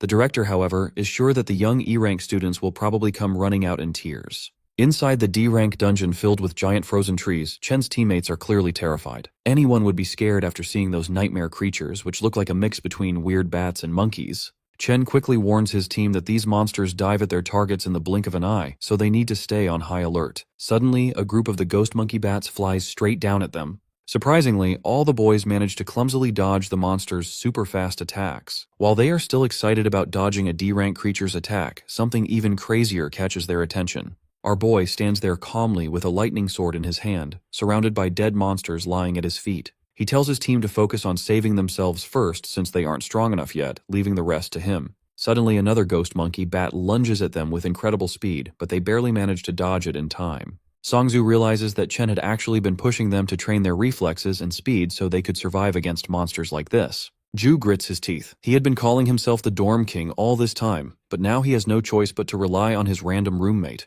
Meanwhile, Chen completely wipes out the remaining ghost monkeys. They dive toward him in waves, but he slices them down before they even know what hit them. The Dorm King mutters to himself that he always heard about Chen's strength from Ma Long, but this is the first time he's seeing it for himself. To him, Chen doesn't look like a normal student at all, but more like a battle-hardened soldier. As the fight continues, the Dorm King feels a bit of jealousy creeping in over Chen's rising reputation. Out of nowhere, another monster appears behind the group, and Zhu barely manages to block its strike. He grabs the creature's leg with his flaming hands and yells at his teammates to stop acting like dead weight and get it together. After all, Chen isn't the only one whose graduation is on the line. The others stare at him, surprised by his sudden determination. Inspired by the Dorm King's stubborn will, Shangzu casts his Vine Lock spell, successfully tying up the monster. But to his shock, the creature breaks free almost instantly, kicking Zhu in the process. Long casts his Frostbite Breeze spell, which only slows the monster down a little, so they decide to combine their attacks. Working together, they manage to hold the creature down briefly and shout for the Dorm King to take the shot. He charges up an explosive flame bullet and lands a direct hit. But the attack barely does any damage, only leaving behind a few burnt hairs. He fires several more flame bullets at the monster, but nothing seems to put it down. Shangzhou and Long are already pushed to their limits. The Dorm King decides he can't afford to hold back anymore. He gathers all his strength and unleashes a massive flame attack straight at the monster, triggering a huge explosion. When the smoke clears, only a charred skeleton remains. The drone announces that they have successfully killed a D-class ghost monkey bat. The three of them collapse onto the ground, completely drained. They are thrilled that they actually managed to defeat a D-class monster on their own. Chen walks over, slightly surprised, and they immediately ask if he saw them take it down. The monster leaves behind a single finger bone as loot, and Zuo tries to act tough, casually claiming that killing it was a piece of cake. Chen congratulates them anyway. Soon after, the drone announces that all the monsters inside the Devil's Cave have been cleared. Watching the live feed, Director Gong nearly loses his mind. He can't believe these supposedly weak students with zero real combat experience defeated a D-level threat. The rest of the staff just stay completely silent. At the same time, Vice Chairman Cavendish's assistant calmly praises Chen for his outstanding performance. He thinks to himself that Chen's aura reminds him a lot of an old friend. The Vice Chairman mentions Chen's name and decides to remember him, which instantly worries President Ting's father and the director. To keep the focus away from Chen, the director quickly points everyone's attention toward the student council team inside the other D-rank cave. He points out that the team has already reached the middle section. The chairman's aide praises their teamwork, comparing their skills to a professional guild raid team. Chairman Carl smiles at this and says that the graduates this year are truly impressive compared to past classes. Director Gong whispers to himself that the real battle is just starting, and the best part has yet to be seen. Inside the D-rank Toxic Vine Cavern, the president's party is attacked by poisonous mushroom monsters popping up from all directions. A girl plays her guitar to cast a decay spell, while a star mage groups the mushrooms together using his attraction ability to set up a combo attack. He calls out to the captain, and the president charges in with his sword, ready to finish the monsters off in style. With a single fast strike, the president unleashes his blazing sky sword skill, blowing the mushroom monsters apart perfectly. His teammates notice that the monsters in this school test are exactly the same as the ones they fought during training. Because they know what to expect, the team handles the fight easily without feeling any pressure. They already guessed that the school officials set up the test ahead of time for them. Having the right support makes life much easier for them. Thinking this, they start celebrating early. They are totally confident that they will win first place this year without a real challenge. Down on the final level of the Cloud Forest, the boys are shocked they actually survived long enough to reach the boss monster. In the middle of a frozen wasteland, they spot a giant ghost ape calmly eating its meal. The Dorm King starts sweating right away, just thinking about how strong the monster is. One hit from that beast would probably kill him instantly. Right then, the creature slowly locks its eyes on the weakest person in the group. Ma Long screams in fear, and that single loud noise is enough to make the beast attack. The giant ape jumps right at them in a scary leap. The boys run away as fast as they can to save their lives. Chen just charges forward without any hesitation. He jumps straight into the beast's giant face with a hard kick, then lands a series of fast punches that bounce its heavy body in the air. He ends the fight by completely ripping the monster apart into pieces. Seeing this brutal fight leaves his friends completely shocked. Even after winning, Chen feels annoyed because these D-rank monsters are not giving him enough experience points. The item drops are disappointing too. He then hears his teammates shout in excitement that they found giant mana stones. It turns out the giant ape was hiding the shiny stones inside a hollow tree trunk. His friends are amazed by the surprise treasure and quickly reach out to grab the crystals. Chen shouts a warning for them to stop, but he is a second too late, and a bright flash of light explodes from the trunk. In just a few seconds, the whole area is covered in solid ice. Shangzu, the Dorm King, and the camera drones are completely frozen by the cold blast. Up in the VIP room, the live video feed suddenly cuts out. The shady director smiles, looking like he was waiting for this to happen. He knew high-rank monsters would set traps, and he figured it was only a matter of time before Chen and his rookie team walked right into one. Vice Chairman Cavendish frowns, clearly worried about the students. The director pretends to feel bad about Chen failing and says they have no choice but to pull the team out right away.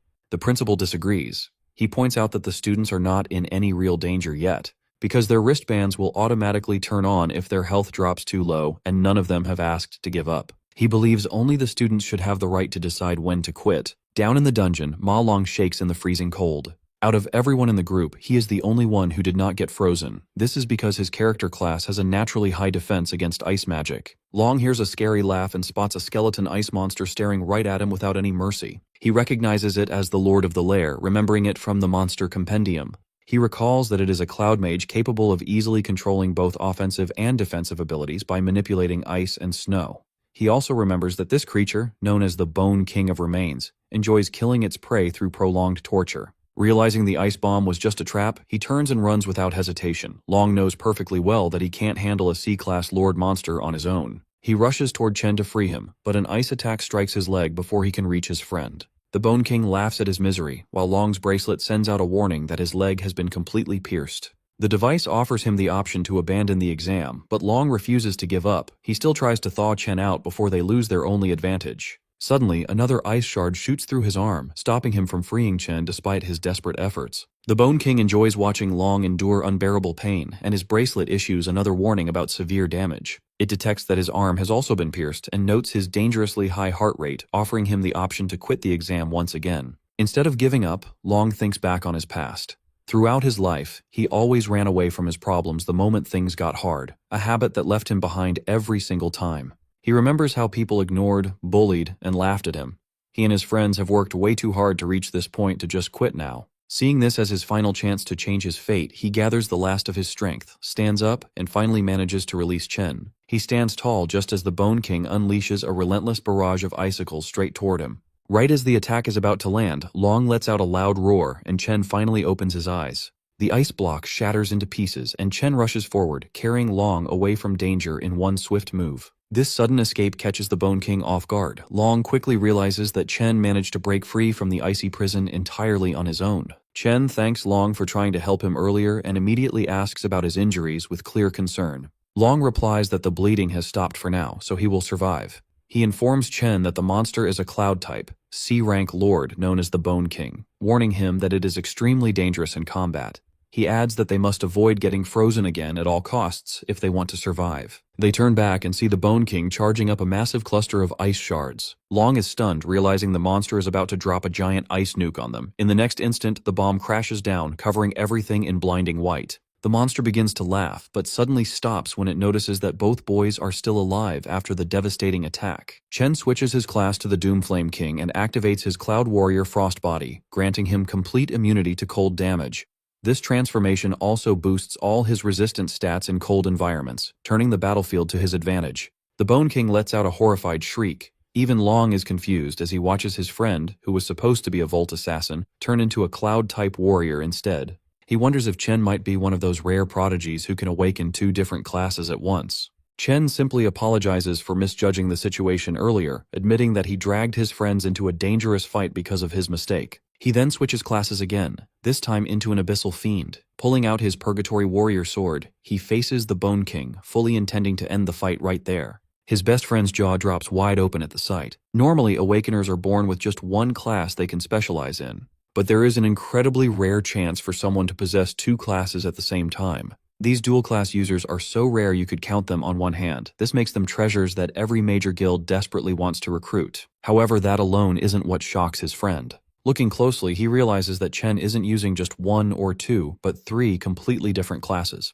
On top of that, each of these classes is in a league of its own. In his Abyssal Fiend form, Chen's stats shoot up at an insane rate. His overwhelming physical strength launches him off the ground like a rocket. He charges forward with explosive momentum toward the boss. The monster's smug grin instantly vanishes when it feels Chen's deadly aura. In a single clean motion, he slices through the bony monster like a knife through butter. This instantly levels him up to 17 and earns him a rare loot drop. Staring at the shattered skeleton on the ground, his friend is still in absolute shock that Chen just one-shot a C-rank boss.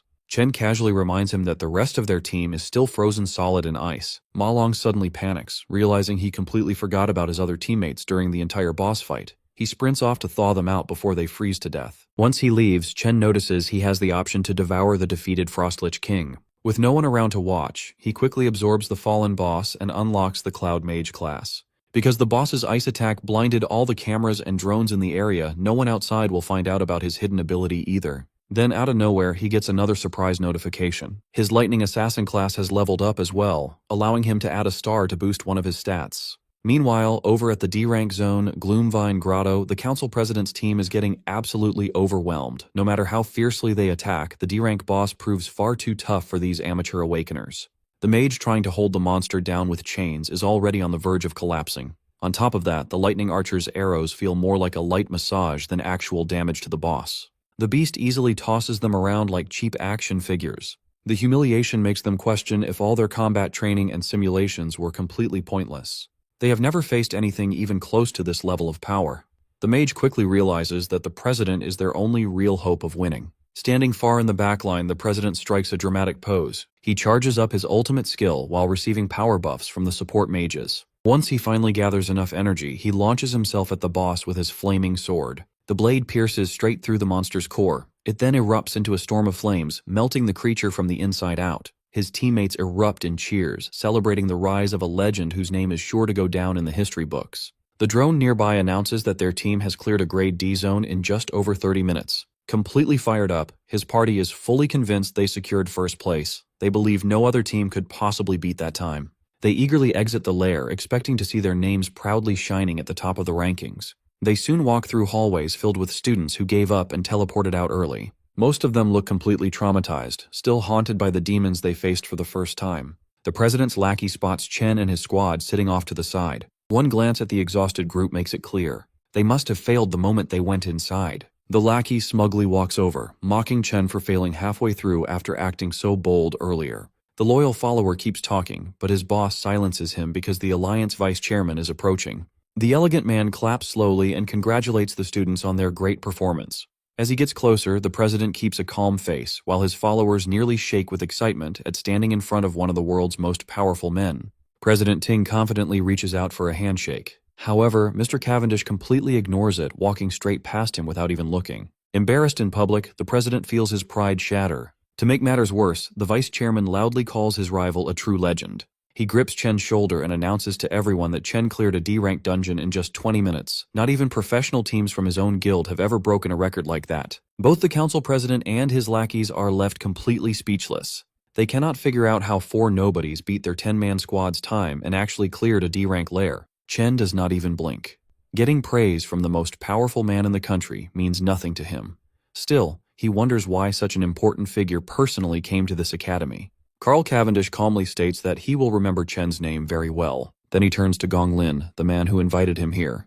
The vice chairman casually mentions that his son is talented too, offering a weak compliment at best. That leaves a bitter taste in the mouths of both the father and son. With that said, the vice chairman announces that it is time for him to leave. The academy director quickly steps in to smooth things over. He announces the final results, saying that both top teams have tied in score. Because of this, they will all get an official invitation to join the Imperial Guild. That news sounds like music to Chen's roommates because they are basically set for life thanks to him carrying the team.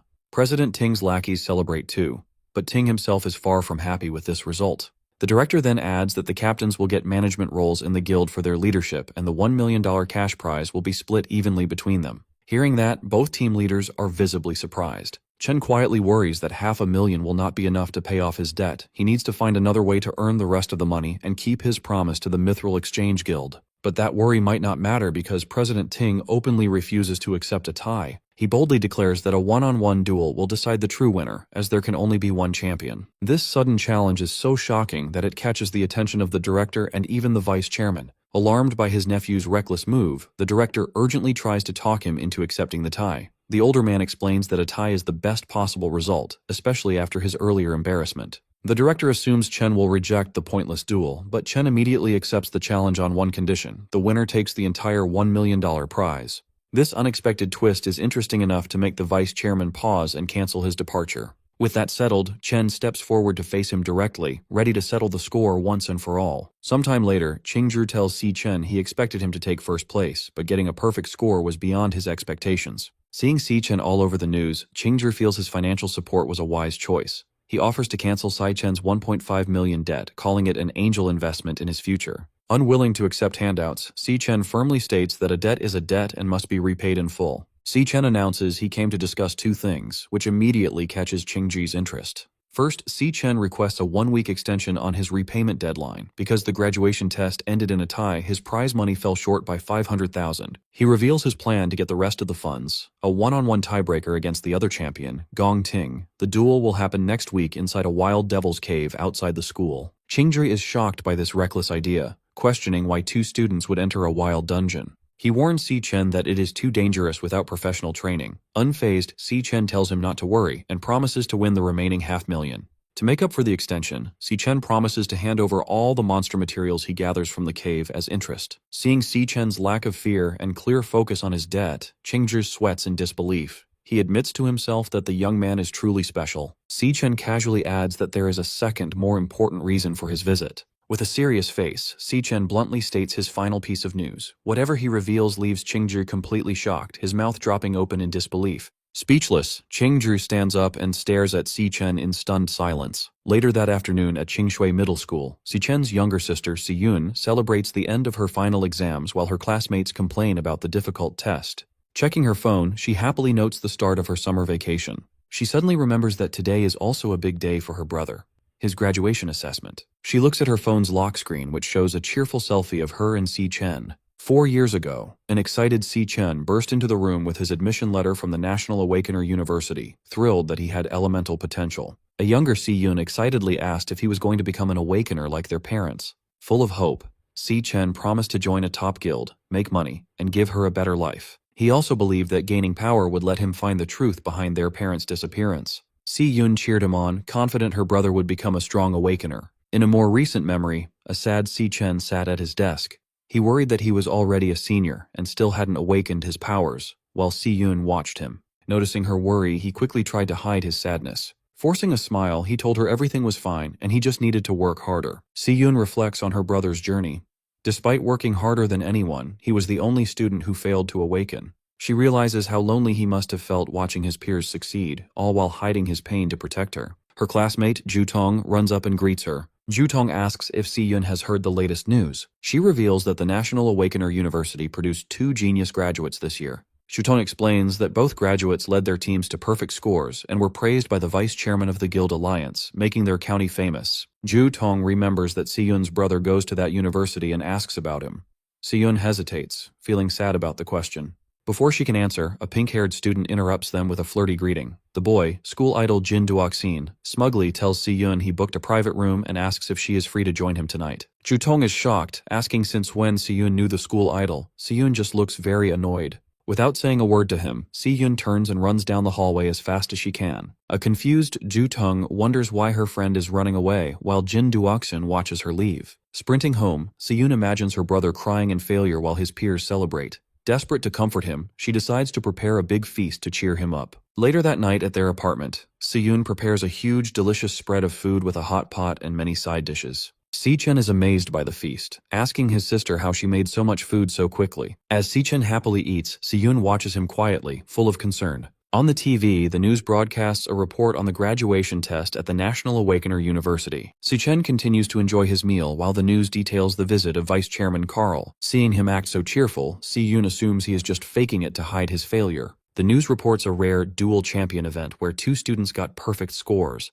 The broadcast reveals that Vice Chairman Carl praised one of the team leaders who earned the perfect score, announcing the name Si Chen. Hearing the name, Si Yun looks at the TV in shock. She cannot believe the news that her brother, whom she thought failed, is actually the genius with a perfect score. In a dark room, a bloody whip lies on the floor, and a voice coldly states that the stage has been set. The speaker is Gong Lin, standing over his beaten son, Gong Ting. Holding the whip, Gong Lin yells at him, saying he had invited a special audience for his son's victory. He scolds his son for ruining the performance he had planned. Covered in bloody marks, Gong Ting breathes heavily as his father angrily reminds him that he embarrassingly tied with a nobody. He declares that Gong Ting will no longer make his own decisions. He reveals that he has already taken control and rigged the upcoming tiebreaker. Gong Ting hangs his head in defeat as his father coldly states he will handle the situation himself. He vows to get the victory by any means necessary, obsessed with ensuring first place belongs only to the Gong family. Meanwhile, hearing the news, Si-yun turns to her brother and asks if the Si-chen mentioned on TV is really him. Si-chen calmly eats his dinner and confirms that it is indeed him. Shocked by the confirmation, Si-yun drops her spoon, which shatters on the floor, as a flash of lightning outside mirrors her surprise. She stares at him in disbelief, realizing her own brother achieved such a great feat during the graduation assessment. She is amazed that he not only led his team to a perfect score, but was also personally praised by the vice chairman of the Guild Alliance. A stunned silence settles over the dinner table. Overcome with emotion, Si-yun lowers her head and wipes away tears, thinking of him as her silly brother. With tears of joy and pride, she smiles at Si-chen, realizing he finally made it to the top. On the night of the graduation combat assessment on June 17, 2157, Vice Chairman Carl Cavendish relaxes in a private dining room eating some premium beef. While enjoying his meal, he asks his companion for a progress report on her current assignment. Sitting across the table from him is Ling Yu.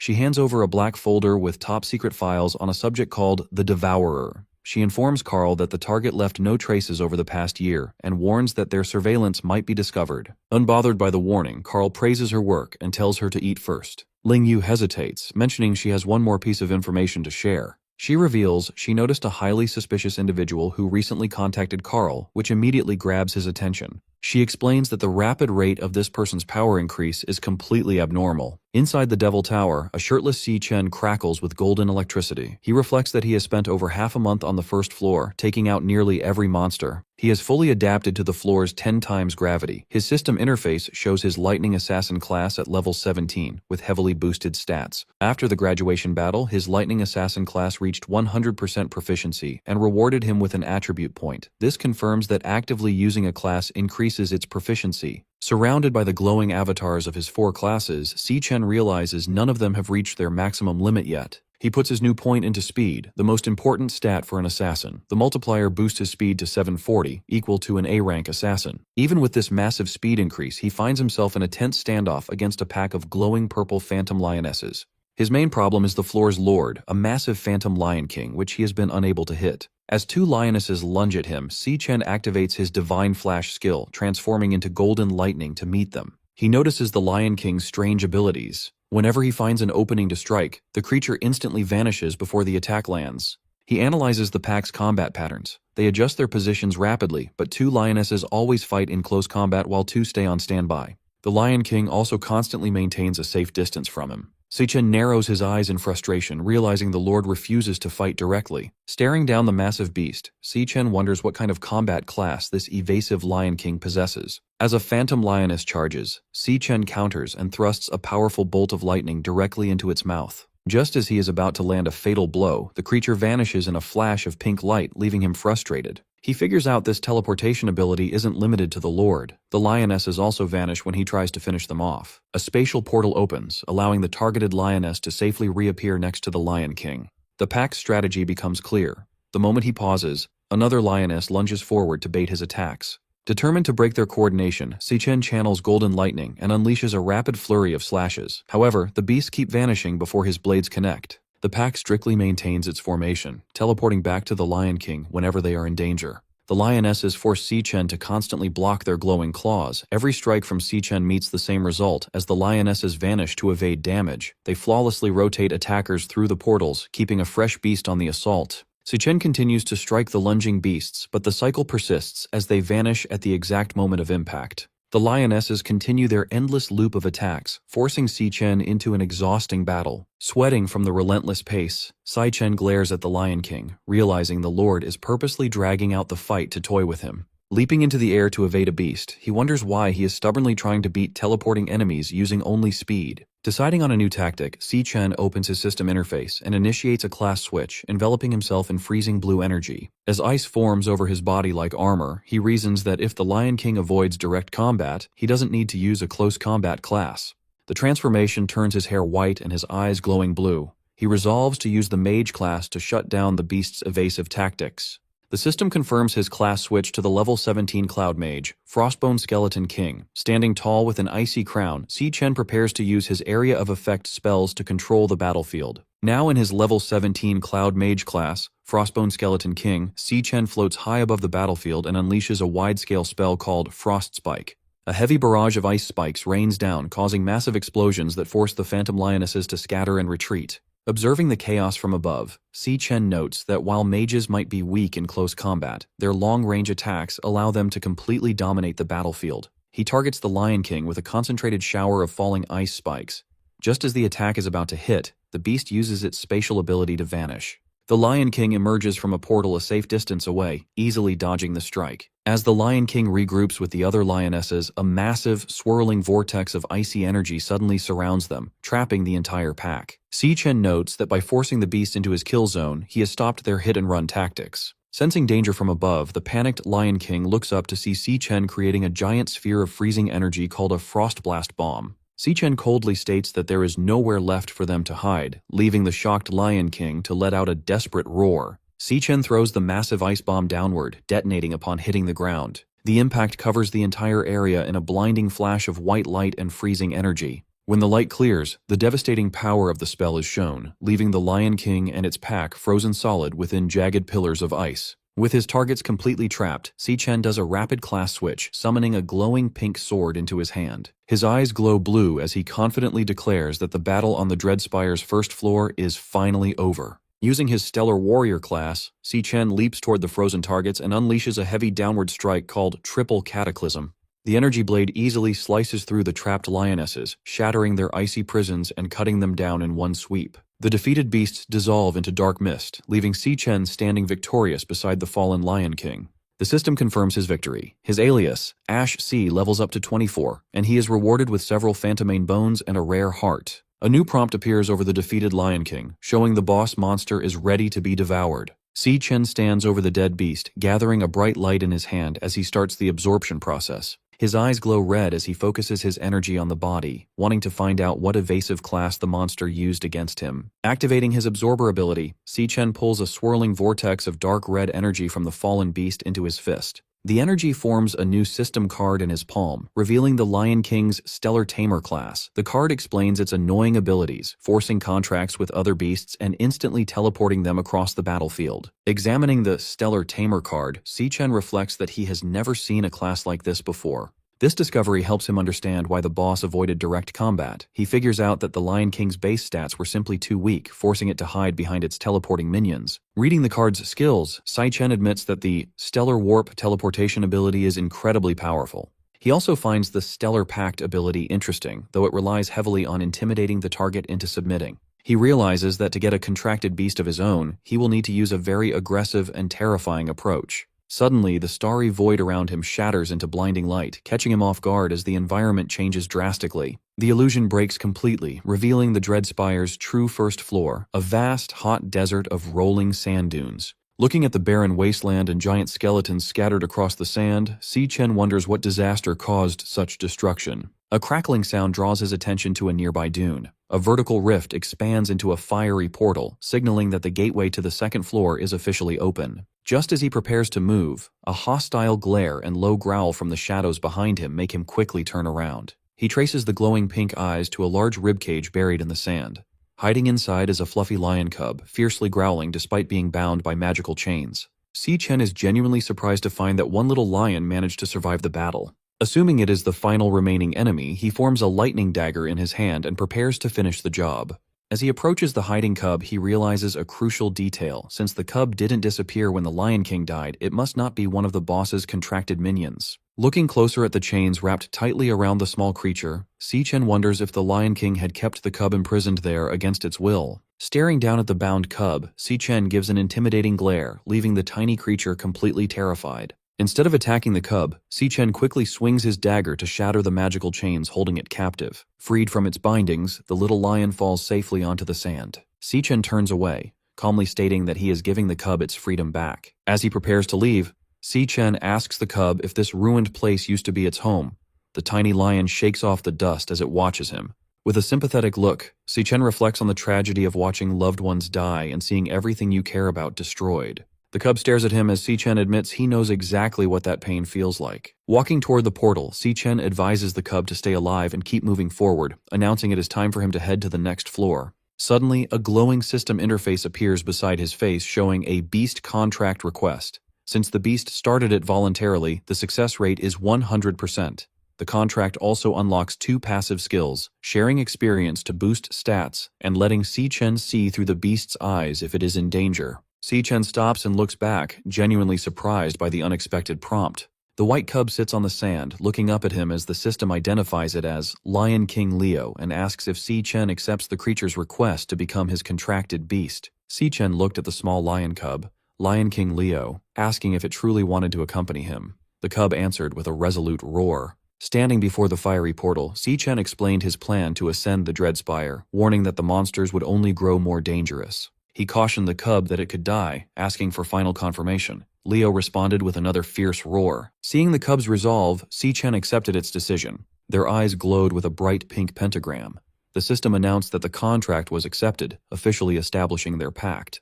The system displayed the Stellar Tamer class and Stellar Pact ability, which allowed forced contracts based on deterrence, but the beast would die if the master perished. 2 passive skills were activated. One boosted the beast's stats and shared its experience, and the other granted the master the beast's vision if it was in danger. Finally, Stellar Warp unlocked, allowing him to teleport to or summon the beast. With their bond formalized, Si-Chen smiled and declared it was time to move. The energetic cub bounded alongside him. Approaching the vortex of flame, Si-Chen gave Leo one rule. During a fight, its only focus was to survive. Si-Chen then stepped through the fiery threshold. They emerged onto a rocky cliff in a vast subterranean landscape filled with molten rock and pillars of liquid fire. Sweating heavily, Si-Chen remarked on the scorching heat, feeling as though the intense temperature could melt him. As they explored, Leo peered over a molten chasm.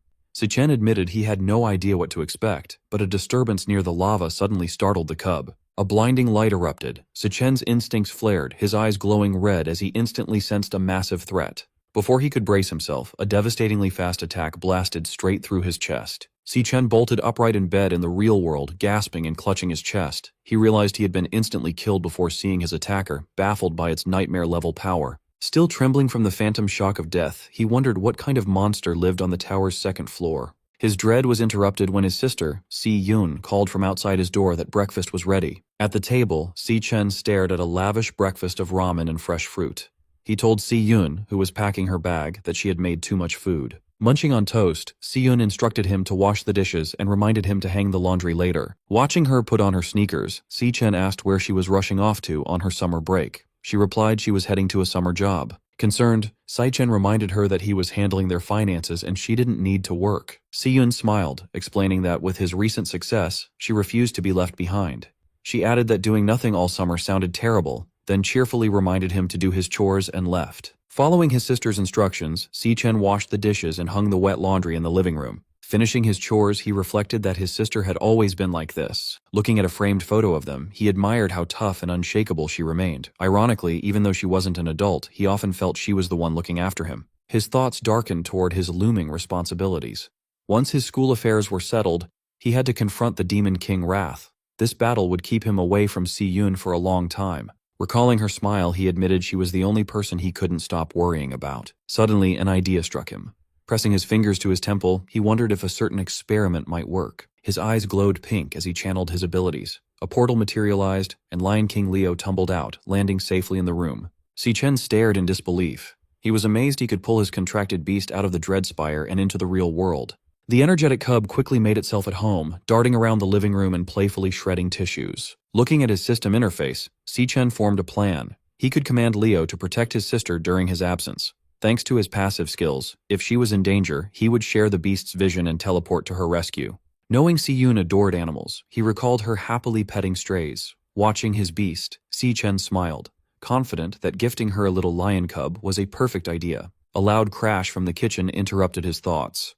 Startled, he went to investigate. Hoping Si-Yun would like her new pet, his confidence evaporated when he saw the kitchen. The cub had caused absolute chaos, shattering plates and gnawing on the faucet. Outside in the city at sunset, a surge of dark energy destroyed a security camera on a utility pole, leaving the area unmonitored. Beneath it, a bleeding man clutched an ice blade and retreated in terror. He pleaded with his unseen attacker as a massive demonic claw manifested before him. The demonic claw lunged forward, brutally impaling the man through the chest. His eyes widened in horror as glowing crimson tendrils hoisted him into the air. A terrifying system interface appeared, displaying a loading bar that coldly indicated the man was being devoured. Elsewhere, an exhausted Si-Yun walked home with bags from her summer job.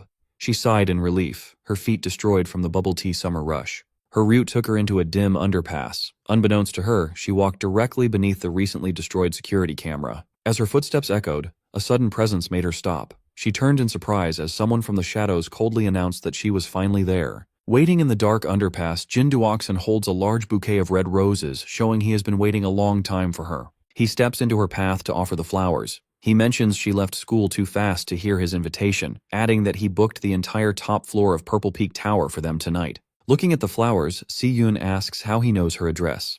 Jin Duoxin proudly credits his father, the city hospital director, saying finding such minor details is easy for him. Unimpressed, Si-Yun coldly replies that they are from different worlds. She tells him not to look for her again and walks away. Annoyed, Jin Duoxin grabs her arm to stop her. He complains about the effort it took to book the venue and angrily asks if she really plans to stand him up and humiliate him in front of his guests. Si-Yun glares at him, saying she doesn't care about his reputation. She then calls him out, telling him it is creepy that he stalked her all the way home. Triggered by being called creepy, Jin Duoxin loses his cool. With a dark expression, he threatens her, warning that she doesn't know who she is talking to or what he could do. Before he can finish his threat, Si-Yun swiftly counters and delivers a hard headbutt to his face. The impact sends him crashing to the ground, crying out in pain as he holds his bleeding nose. Standing over him, an angry Si-Yun yells at him to get his head checked at his father's hospital. Fuming, she walks away, warning him to stay away while complaining that his pathetic stunt ruined her day. Later that evening at her apartment building, a warm light shines from her family's window, offering a stark contrast to the dark alleyway. Upon arriving home, Si-Yun is amazed when she is given the fluffy white lion cub, Leo. Her eyes sparkle with instant adoration. She eagerly snuggles the tiny beast, completely in love, and excitedly asks her brother, Si-Chen, where he found such an adorable creature. Si-Chen introduces the cub as Leo, explaining he is a special gift for her. Overjoyed, she marvels at the fact that she gets to keep a baby lion. As Leo purrs in her arms, Si-Yun notices a strange detail. She wonders why the tiny cub already has a big mane, since normally only adult male lions grow them. She quickly ignores the mystery, declaring she will get him registered in the morning. Watching them bond, Si-Chen feels relieved, knowing his sister will be safe with the beast by her side while he is away. Suddenly, a loud chime from Si-Chen's phone interrupts his thoughts, and he looks down at the bright screen. A satisfied smile appears as he reads an email from the Guild Supervision Bureau. It confirms his application is approved. Relieved, Si-Chen thinks everything can now go exactly as planned. With his home life secure and paperwork done, Si-Chen looks confident. He is finally ready for his next major hurdle, the graduation tiebreaker duel against Gong Ting in 6 days. 6 days later, the tiebreaker exam begins at the city outskirts in Greenlight Forest. Director Gong Xuan tells both candidates to pay attention as he explains the exam details. Standing before a green portal at the base of a massive tree, Gong Xuan announces the school chose this wild dungeon for the tiebreaker. He adds that recent surveys rate the dungeon as D rank. He confirms that both Si-Chen and Gong Ting will enter at the same time and take the exam inside the same dungeon. He then warns the students that wild dungeons are unmapped and much more dangerous than standard school dungeons. Because of this risk, 3 senior guild members from Easternia will join as examiners. They will enter the dungeon with the candidates to keep them safe and score their performance. The team includes Ivan from the Imperial Guild, Yasmin Kai from the Divine Eye Guild, and Sato Woda from the Silver Guild. Gong Xuan explains that the final scores will be decided by what these 3 examiners see. Meanwhile, a live video feed of the exam is shown in a dark VIP room at the academy. Watching the screen, Gong Lin smirks. He silently hopes the 3 examiners handle their secret deal properly, ensuring a clean job with no loose ends. In the same room, Principal Yuan Long asks Vice Chairman Carl Cavendish why he is still at the academy since his official schedule ended 2 days ago. Carl laughs, watching Si-Chen and Gong Ting on the screen.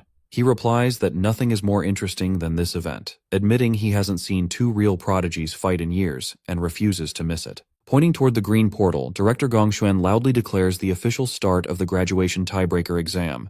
With fierce determination, the match between Si-Chen and Gong Ting begins. Without hesitation, both candidates walk directly into the glowing portal. Si-Chen steps out on the other side, covered in the lingering green energy of the portal. He looks around his new surroundings, finding himself in a gloomy, dark landscape filled with dead trees. Standing near the entrance, the examiners take in the eerie environment.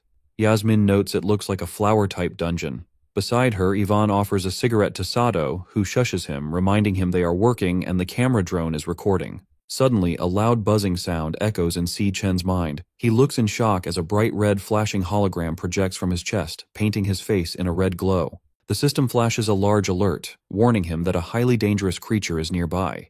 Stunned, Si Chen realizes this is the first time his demon heart has ever issued such a serious warning. Soon the system alert abruptly vanishes, leaving Si Chen wondering if a high-ranking monster truly lurks inside this mere D-rank dungeon. He and Gong Ting continue their trek down a desolate path framed by massive, gnarled roots and twisting branches. Gong Ting confidently takes the lead, navigating the foggy terrain, while Si Chen follows closely behind. Observing the candidates from a high ridge, Yasmin notes the fog's suffocating thickness. Beside her, Sato Woda orders the examiner team to stay on high alert and keep their eyes glued to the examinees. A loud crack abruptly shatters the tense silence as the rocky ground violently ruptures before the students. A grotesque, massive insectoid creature bursts from the earth, identified by the system as a poison cage ant, a D-rank flower archer. Reacting instantly, Gong Ting unsheathes his katana and charges aggressively at the towering beast. Watching this swift response, Ivan praises the young man's exceptional reaction time. However, Sato Woda cautions that wild dungeon monsters are faster, crueler, and far more underhanded than anything used in school training.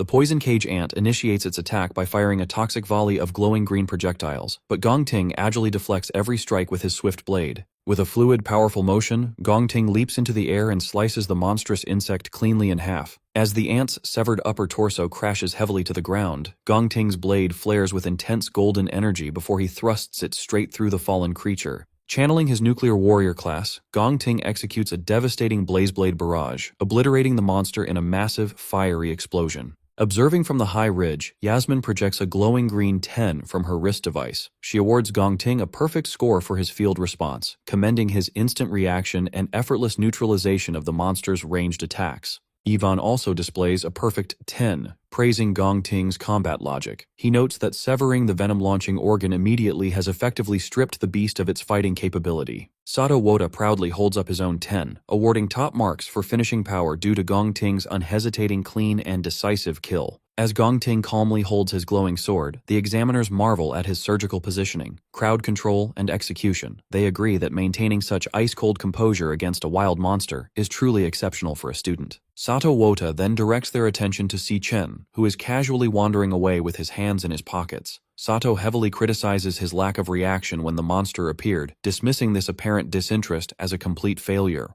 Gong Ting remains silent, simply staring at his rival's remarkably relaxed and unbothered demeanor. In the VIP observation room, Carl Cavendish and Principal Yuan Long closely monitor Si Chen. Carl casually asks the principal what he thinks the young man is actually trying to accomplish out in the fog. With a knowing smile, Principal Yuan Long deduces that Si Chen is actively hunting for something specific. Down in the dungeon, Si Chen pauses, tapping his foot against a tangled cluster of giant tree roots. He realizes this central spot offers a way to wipe out the entire threat in a single, sweeping move. Golden lightning crackles to life in his hand, forming a bright, jagged dagger. Declaring he has finally found his target, Si Chen ruthlessly plunges the lightning blade straight down into the roots. The strike sends a massive shockwave of golden lightning deep underground, violently rupturing the earth. A hidden nest of poison cage ants is blasted upward, completely engulfed and obliterated by the explosive electrical energy. Sweating profusely, the examiners realize Si Chen has deliberately targeted the monster nest. They question his sanity, terrified that provoking a horde of D-rank monsters will get everyone killed. Watching the chaotic explosion, Gong Ting's usual composure cracks, leaving him visibly shocked and wondering what Si Chen plans next. Gathering momentum, Si Chen channels intense electricity into his boots and forcefully launches himself upward. Tapping into his lightning assassin class, he activates his flash god skill, rocketing into the sky as a blinding streak of golden light. Moving at incomprehensible speeds, Si Chen intercepts the swarm of poison cage ants launched by his explosive trap. He unleashes a rapid, relentless flurry of slashes against the airborne monsters. Darting between targets mid-air, he leaves behind a zigzagging web of golden lightning, systematically shredding the entire cluster of beasts in seconds before gracefully descending back to Earth. As Si Chen touches down, the severed remains of the D-rank monsters rain from the sky while golden lightning slowly dissipates from his hands. Up on the ridge, the three examiners are completely dumbfounded. Sweating in disbelief, Sato Woda struggles to process the spectacle. As Si Chen casually casually brushes green monster blood off his jacket. The examiners realize in shock that his official school report lists him as a mere E-rank awakener. They find it utterly absurd that an E-rank student can effortlessly wipe out a massive swarm of D-rank monsters. Realizing they cannot logically justify giving such a flawless performance a low grade, the compromised examiners frantically whisper among themselves. Desperate to fulfill their corrupt deal to sabotage Si Chen, they consider inventing unfair excuses, like flagging his approach as dangerously reckless or penalizing his technique. Back in the VIP observation room, Carl erupts into boisterous laughter, praising Principal Yuan Long for accurately predicting that Si Chen is hiding his true potential. Carl notes how spectacular it is to witness such an intense display when the exam has barely begun, eagerly anticipating how Gong Ting will respond to this overwhelming power. Standing behind him, Gong Lin remains dead silent, his expression rapidly darkening as he watches the monitors. Suddenly, the live feed on the large monitor is torn apart by heavy digital static.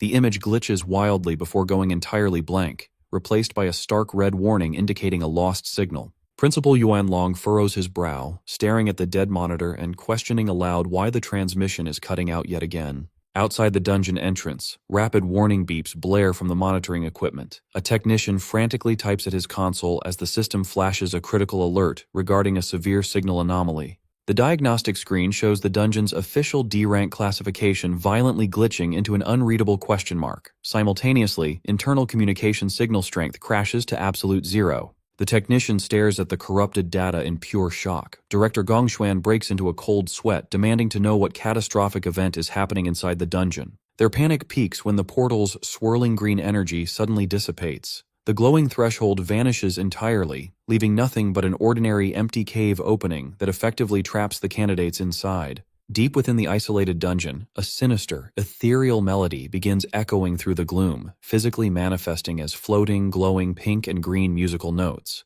Si Chen freezes, listening intently to the eerie tune. He immediately recognizes the terrifying presence hidden within the melody. It is the voice of the Demon King, Wrath. Outside the dungeon at 4 p.m., the cave entrance suddenly seals itself, morphing into a solid rock face. Director Gongshuan panics, demanding to know how the gateway has vanished. A technician reports a complete loss of connection, noting that the equipment threw a series of critical signal errors just moments prior. Sweating with anxiety, he orders his staff to get command on the line immediately. He fears that a catastrophe has just unfolded inside the isolated dungeon. Meanwhile, inside the dungeon, an eerie melody physically manifests as floating musical notes in the air. Si Chen and Gong Ting pause, taking notice of the bizarre phenomenon surrounding them. The examiners are equally confused by the sudden shift in the atmosphere. Yasmin Kai asks the others if they hear the noise, and Sato Wota confirms that it sounds like strange music. Feeling the heavy rhythmic thuds of the melody, Si Chen grows deeply alarmed. He immediately recognizes the sound as the voice of the Demon King, Wrath. He desperately wonders why Wrath is present in this low-level dungeon, knowing the Demon King is not supposed to appear for another 3 years. Suddenly, the Demon Heart system bombards Si Chen with severe high-danger alerts. He tenses up, realizing the interface is screaming at him about an imminent, lethal threat. As heavy thuds shake the ground beneath him, Si Chen realizes that something massive stands right behind him in the fog. A sinister laugh echoes through the cavern as a towering, shadowy figure approaches through the thick mist. Visibly shaken by the overwhelming presence, Sato Wota wonders what kind of monster hides in the fog, just as 2 glowing eyes pierce the gloom. The creature steps into view, revealing itself as a grotesque humanoid mantis monster radiating dark energy. Glaring down at the group, it sinisterly welcomes the humans and declares that they have walked right into its trap. Stunned to hear the creature speak, Sato Wota realizes that a monster capable of forming words must be at least a high-tier C-rank beast. He frantically questions how such a powerful entity can possibly exist inside a D-rank dungeon. Fearing the high-level monster will slaughter the students, Sato summons a massive, glowing axe and leaps forward to intercept it. He urgently orders everyone to get behind him for protection. Before Sato can even land his strike, the mantis demon counters with blinding speed. In a single, brutal motion, it swings its scythe-like appendage and cleanly severs Sato's entire arm. As the other examiners freeze in horror, the mantis demon instantly vanishes and reappears directly behind Gong Ting. Raising its bloodied scythe, it mocks the group, telling them to curl up and accept their fate. With a sickening thud, the monster ruthlessly drives its blade straight through Gong Ting's shoulder and out of his chest, commanding the young man to die. Despite being impaled, Gong Ting grits his teeth through the agonizing pain. Instead of falling, a fierce, crazed grin spreads across his face. Capitalizing on the monster's close proximity, Gong Ting swings his flaming golden sword down and brutally chops off the creature's trapped scythe arm, leaving the mantis demon wide-eyed in shock. Without missing a beat, Gong Ting follows up with a powerful mid-air kick that launches the crippled beast backward across the rocky terrain. Bleeding heavily from the massive hole in his shoulder, Gong Ting ignores his severe injuries and glares with glowing eyes.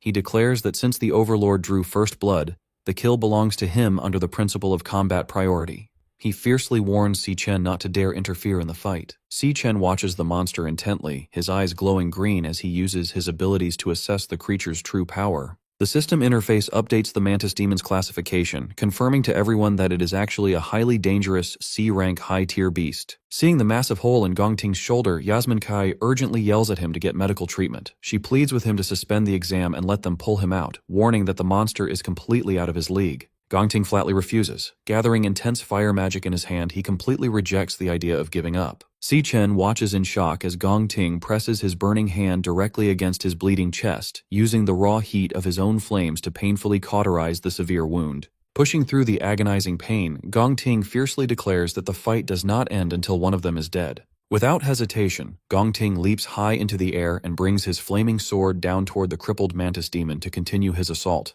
Meanwhile, outside the sealed dungeon, Silas Lin, the leader of the Imperial Guild's King Squad, assesses the vanished entrance. He calmly explains that this phenomenon indicates a highly intelligent monster operates inside, one that purposely lured the humans in before snapping the trap shut. Director Gongshen panics, desperately asking if there is any way to force the entrance back open since the students are still trapped inside. Silas coldly states that there is only one way to make the exit reappear. Someone on the inside must track down and kill the dungeon's overlord. Desperate for a silver lining, Director Gongshuan tries to rationalize the situation. He suggests that since a standard D-rank dungeon caps out at a C-rank overlord, the trapped examiners and students should still have a fighting chance to kill it and escape. Silas quickly shatters his optimism. He reveals that the initial D-rank reading is just a fabricated mask created by the Overlord to purposely disguise the dungeon's true, deadly nature. Connecting the clues, Silas deduces that this specific dungeon is the culprit behind the recent string of Awakener disappearances his team has been investigating. He gravely informs a horrified Gongshuan that the trap they stand in front of is actually an extraordinarily dangerous B-rank dungeon. Meanwhile, in the dungeon, the monstrous insect attacks relentlessly with its scythe-like arms. Gong Ting stands his ground, parrying the heavy blows with his flaming katana. He quickly retreats to evade a sweeping strike. As the beast raises its arm for a devastating blow, Gong Ting vaults into the air. The creature's attack misses. Its bladed limb buries deep into the ground and becomes firmly stuck. Seizing the opportunity, Gong Ting declares that he has the monster trapped. With a swift, powerful swing of his glowing sword, he severs the creature's head. The decapitated head tumbles across the rocky terrain as the rest of the group gathers. Yasmin watches in stunned disbelief, amazed that Gong Ting has managed to defeat the Overlord entirely on his own.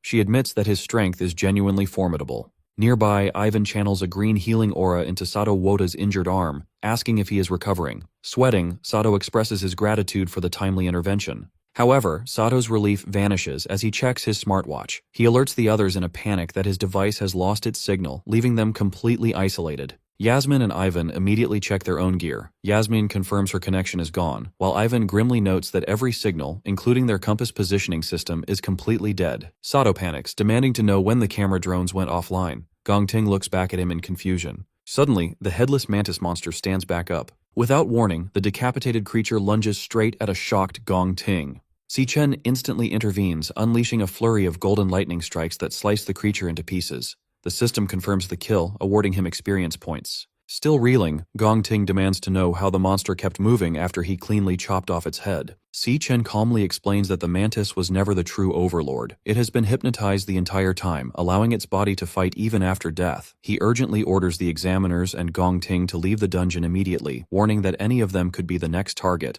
Defensive, Gong Ting questions how Si Chen could possibly know that. Sato angrily accuses Si Chen of losing his mind, insisting there can only be one C-rank overlord in the dungeon. He argues that the high-tier monster they just fought has to be the boss, as nothing else makes sense. Before Si Chen can argue further, his system floods his vision with critical warnings of a highly dangerous creature. Suddenly, a massive, pulsing wave of psychic energy sweeps through the cavern. Caught in the blast, Yasmin, Ivan, and Sato's eyes begin to glow with a sinister pink light as the true Overlord's hypnosis takes complete control of their minds. Realizing his warning has come too late, Si Chen quickly activates a wireless earbud. He immediately recognizes the distinct pulsating sound wave. In his past life, he witnessed the Demon King, Wrath, use this exact frequency to seamlessly hypnotize and slaughter millions of ordinary humans across the globe. He turns to see Yasmin, Ivan, and Sato perfectly synchronized, marching forward in a mindless trance. Convinced that the dungeon's true overlord is directly connected to Wrath, Si Chen coldly resolves to face the creature head-on.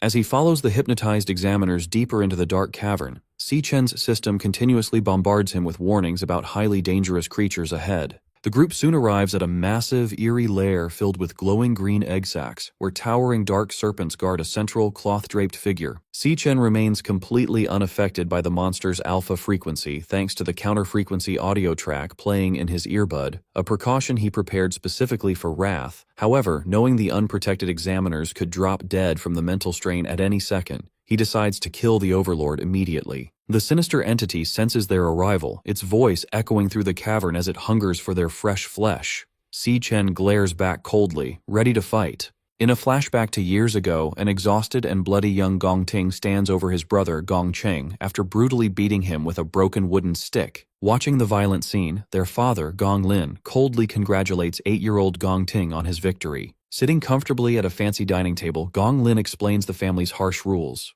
The winner earns the right to eat, while the loser, young Gong Chung, must kneel on the ground until sunrise. Left outside, a bruised and beaten Gong Chung kneels obediently as his stomach growls from hunger. Gong Ting secretly approaches his defeated brother and offers him a piece of bread. Surprised and scared, Gong Chung whispers that their father will severely punish him if he gets caught. Ignoring the risk, Gong Ting firmly tells his brother to shut up and eat. However, Gong Ting's act of kindness is quickly discovered. He is viciously slapped across the face and forced to kneel on the floor, trembling as his father holds a whip over him. Standing over his beaten son, Gong Lin asks if he understands why the Gong family has so much power and status today. He proudly declares that it is because he has never lost a single fight. He drills his ruthless mindset into his son, stating that winners make the rules, and losers are forced to follow them. Still defiant despite the abuse, young Gong Ting asks his father if beating him means he gets to make the rules. Gong Lin simply laughs at the challenge. Years later, a badly beaten Gong Ting collapses to his hands and knees. He coughs up blood as his shattered sword falls to the ground, angrily asking his father why he refused his challenge for a fair duel. He demands to know why his father ordered Silas Lin to step in and attack him instead. Unbothered, Gong Lin smirks and explains that his true strength isn't just in his own hands, but in the power and authority he commands over others. Looking down at his defeated son, he says that the world does not run on fair rules. Instead, it runs on one simple truth: you must win no matter what. He continues to drill into Gong Ting that the method doesn't matter, only the final result. As a member of the Gong family, he is expected to always be number one, even if it means throwing away his family, his loyalty, and his own dreams. Gong Lin coldly finishes his lecture, stating that winning is the only reason Gong Ting is allowed to live. These harsh words echo back to Gong Ting's childhood, permanently scarring him with the belief that his survival depends entirely on always winning. Back in the present, the group stands in front of the massive hidden monster overlord. It is surrounded by a nest of giant snakes and glowing green egg sacs. Si Chen remains completely unaffected by the creature's mind control magic because he prepared a special audio track in his earbud, expecting to face the Demon King Wrath sooner or later. Knowing the hypnotized examiners have no protection and could die from the mental strain at any second, he decides to kill the beast immediately. Right before he can attack, Gong Ting suddenly grabs his wrist and desperately whispers for him to stop. To break free from the monster's mind control, Gong Ting roughly digs his fingers right into his own severe chest wound, spilling fresh blood onto the floor. Breathing heavily from the intense pain, he admits he doesn't know how Si Chen resisted the trance.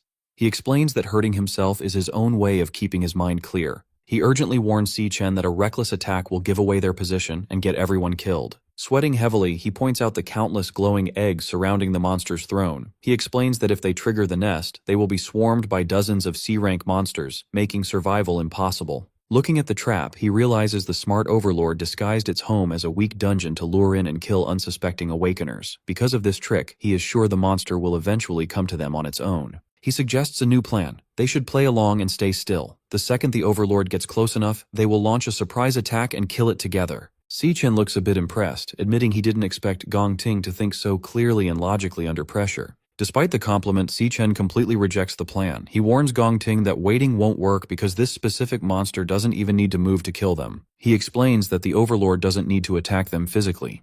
With just a single thought, it can force anyone under its spell to kill themselves.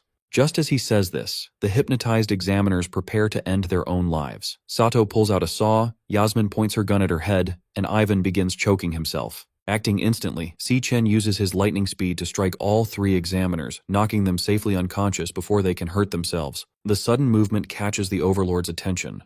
Realizing its prey is fighting back, the monster angrily declares that its food has been ruined. Reacting to the threat, the Overlord triggers the glowing green egg sacs, causing them to violently burst open. Dozens of dangerous C-rank blade arm mantises crawl out of the eggs as the Overlord orders the swarm to kill the intruders. As the deadly horde surrounds them, Gong Ting realizes their stealth plan is ruined and decides it is time for an emergency backup plan. Drawing his sword, he steps firmly in front of the unconscious examiners. He orders Si-Chen to grab the three adults and escape the dungeon, promising to hold off the monster swarm all by himself. Si-Chen is completely surprised by Gong Ting's selfless choice to sacrifice his own life for their safety. Gong Ting admits he knows he can't defeat the entire swarm of C-rank monsters alone. However, he firmly states that he can at least buy Si-Chen enough time to run away with the others. Clashing his flaming sword against a charging mantis, Gong Ting yells that he is taking responsibility. He blames himself for demanding the tiebreaker duel and dragging everyone into this deadly trap. The overwhelming physical strength of the monster's strike overpowers Gong Ting, easily knocking him backward. Stabbing his sword into the ground to stop himself from sliding, a panting Gong Ting stubbornly insists that since the situation is entirely his fault, he has to be the one to fix it. Si-Chen steps forward, admitting that he had completely misjudged his rival's character. As his system starts a class switch, he reminds Gong Ting that he wasn't the only one who agreed to the duel.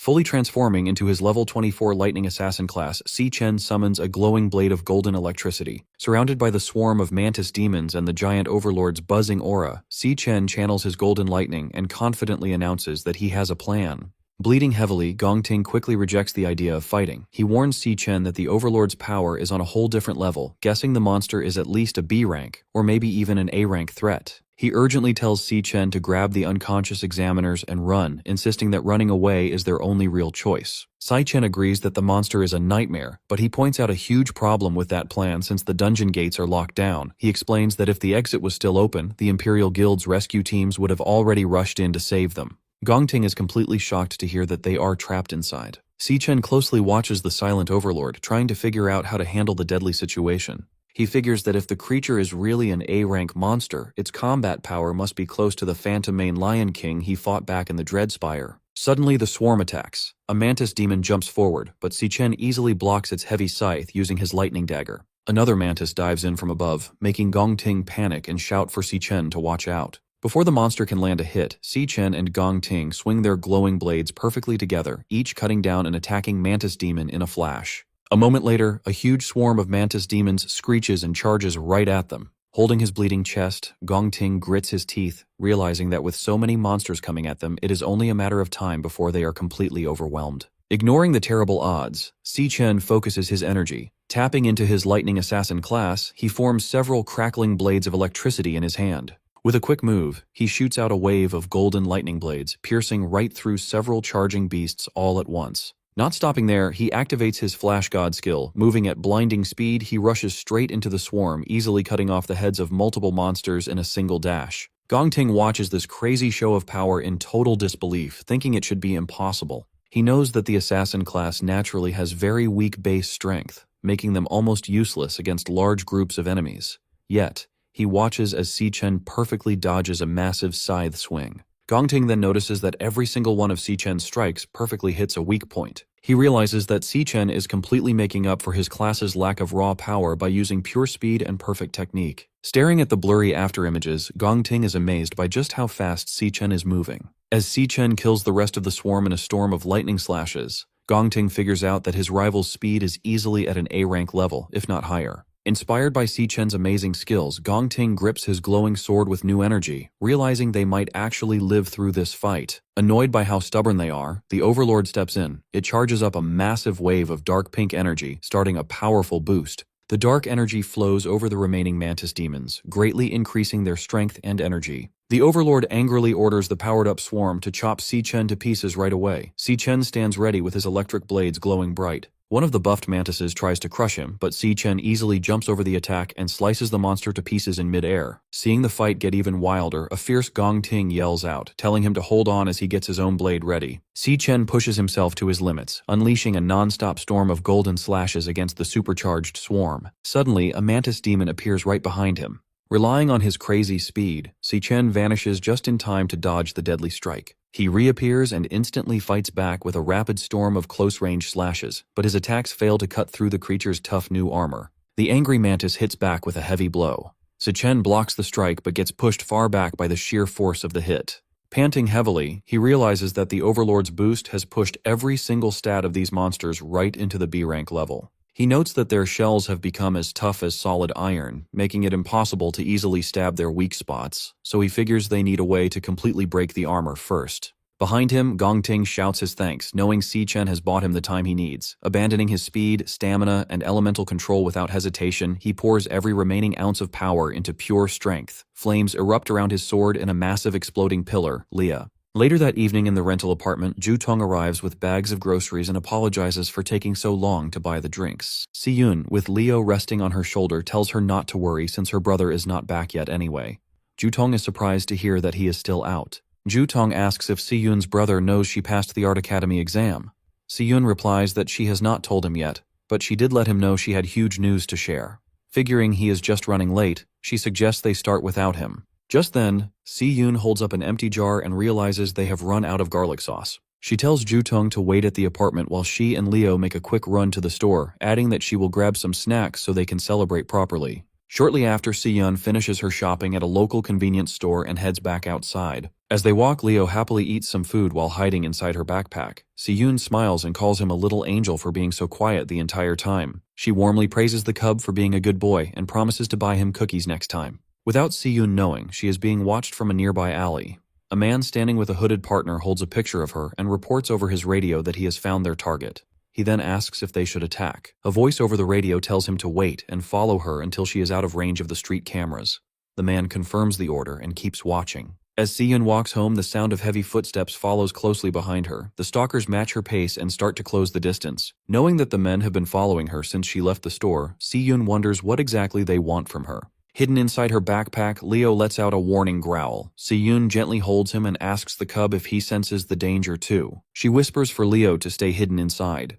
Looking back at her followers with a brave and sharp expression, she quietly says that her night just got interesting. Deep inside the dungeon, a heavily panting Si Chen realizes the monster boss's dark energy has pushed the bug swarm to a much higher threat level. Seeing that their shells have become as tough as solid iron, he knows he can no longer easily cut through them. He realizes he needs to find a way to break their armor first. Just then, Gong Ting shouts his thanks, telling Si Chen that he bought him exactly enough time. Giving up his speed and energy, Gong Ting turns all his remaining power into raw strength and bursts into a massive pillar of flames. With his strength at its limit and his eyes glowing, an angry Gong Ting announces his final move. Swinging his flaming sword, he unleashes a huge wave of fire, declaring he will burn the monster to ashes no matter how strong it is. The massive fiery attack crashes into the charging swarm, violently burning the bug monsters. Tearing right through the group of enemies, the giant blade of fire strikes directly at the calm, waiting boss.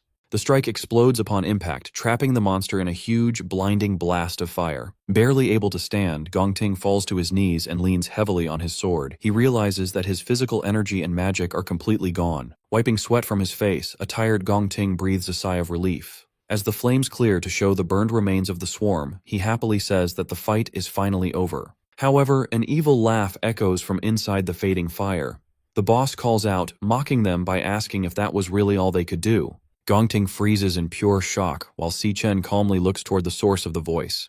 The smoke clears to show the boss completely unhurt, protected inside a massive, glowing green shield. The monster glares down at them and calls their attack disappointing. Total fear washes over Gong Ting's face. He loses all hope, realizing he just used every last drop of his power and still failed to leave a single scratch on the creature. Staying perfectly quiet, Si Chen looks closely at the enemy's defense. He realizes that right before the fire attack hit, the boss drained the life from the remaining monster eggs to build a shield strong enough to block anything. Barely able to stay standing, a defeated Gong Ting breathes heavily. He loses all hope and wonders if this is really how they will die. Stepping past the broken Gong Ting, Si Chen offers him a deal. Starting to change his combat class, he offers to let Gong Ting take first place in the exam, but only if Si Chen gets to keep the entire cash prize. He adds one strict rule: Gong Ting must never speak a word about what he is about to see. Calling forth his glowing sword, Si Chen fully changes into his secret demonic class. Gong Ting stares in disbelief, shocked to realize that his rival actually has two different combat classes. Without warning, streams of glowing pink energy begin to violently pull themselves out from the dead bodies of the bugs. He activates a special skill that drains the leftover energy and strength from the nearby dead bodies, turning it directly into his own power. A massive pillar of pink energy bursts around Si Chen as his power levels rapidly shoot up to new heights. Covering his face from the strong wind, Gong Ting watches the incredible display of power in pure shock. Even the boss pauses, silently staring at the boy. Breathing out a cloud of energy through his sharp teeth, Si Chen feels his strength and stamina reach their absolute limit. Glowing with a dark demonic energy, he confidently repeats his earlier claim. He will kill the monster himself. The Overlord makes its next move, casting Soul Rest Enigma. A surge of energy burst from the monster's glowing green shield, flooding the cavern with psychic pressure. The mental assault slams into Gong Ting. Bleeding and spent, he grabs his head in agony, cursing the hypnosis clawing at his mind again. Si Chen, fully transformed, doesn't even flinch. The Overlord freezes when Si Chen starts walking toward it, with his massive sword resting on his shoulder. Confused, the monster demands to know why its hypnosis has no effect on him. Frantic to put him down, the Overlord fires off Sonic Hell, blasting a shockwave outward. The force rips through the cavern, but Si Chen holds his ground while Gong Ting buckles under the pressure, crying out in pain. The Overlord locks its gaze on the boy. Si Chen stares right back, eyes glowing. He takes a step forward and keeps walking, heading straight for the shielded monster. Panic hits the Overlord. It stammers, unable to understand how its attack did nothing. The Overlord commands its summons to tear Si Chen apart, and a massive shadowy serpent lunges at him. Si Chen grips his glowing sword and with one brutal swing splits the serpent's head in two. The beast crashes to the ground.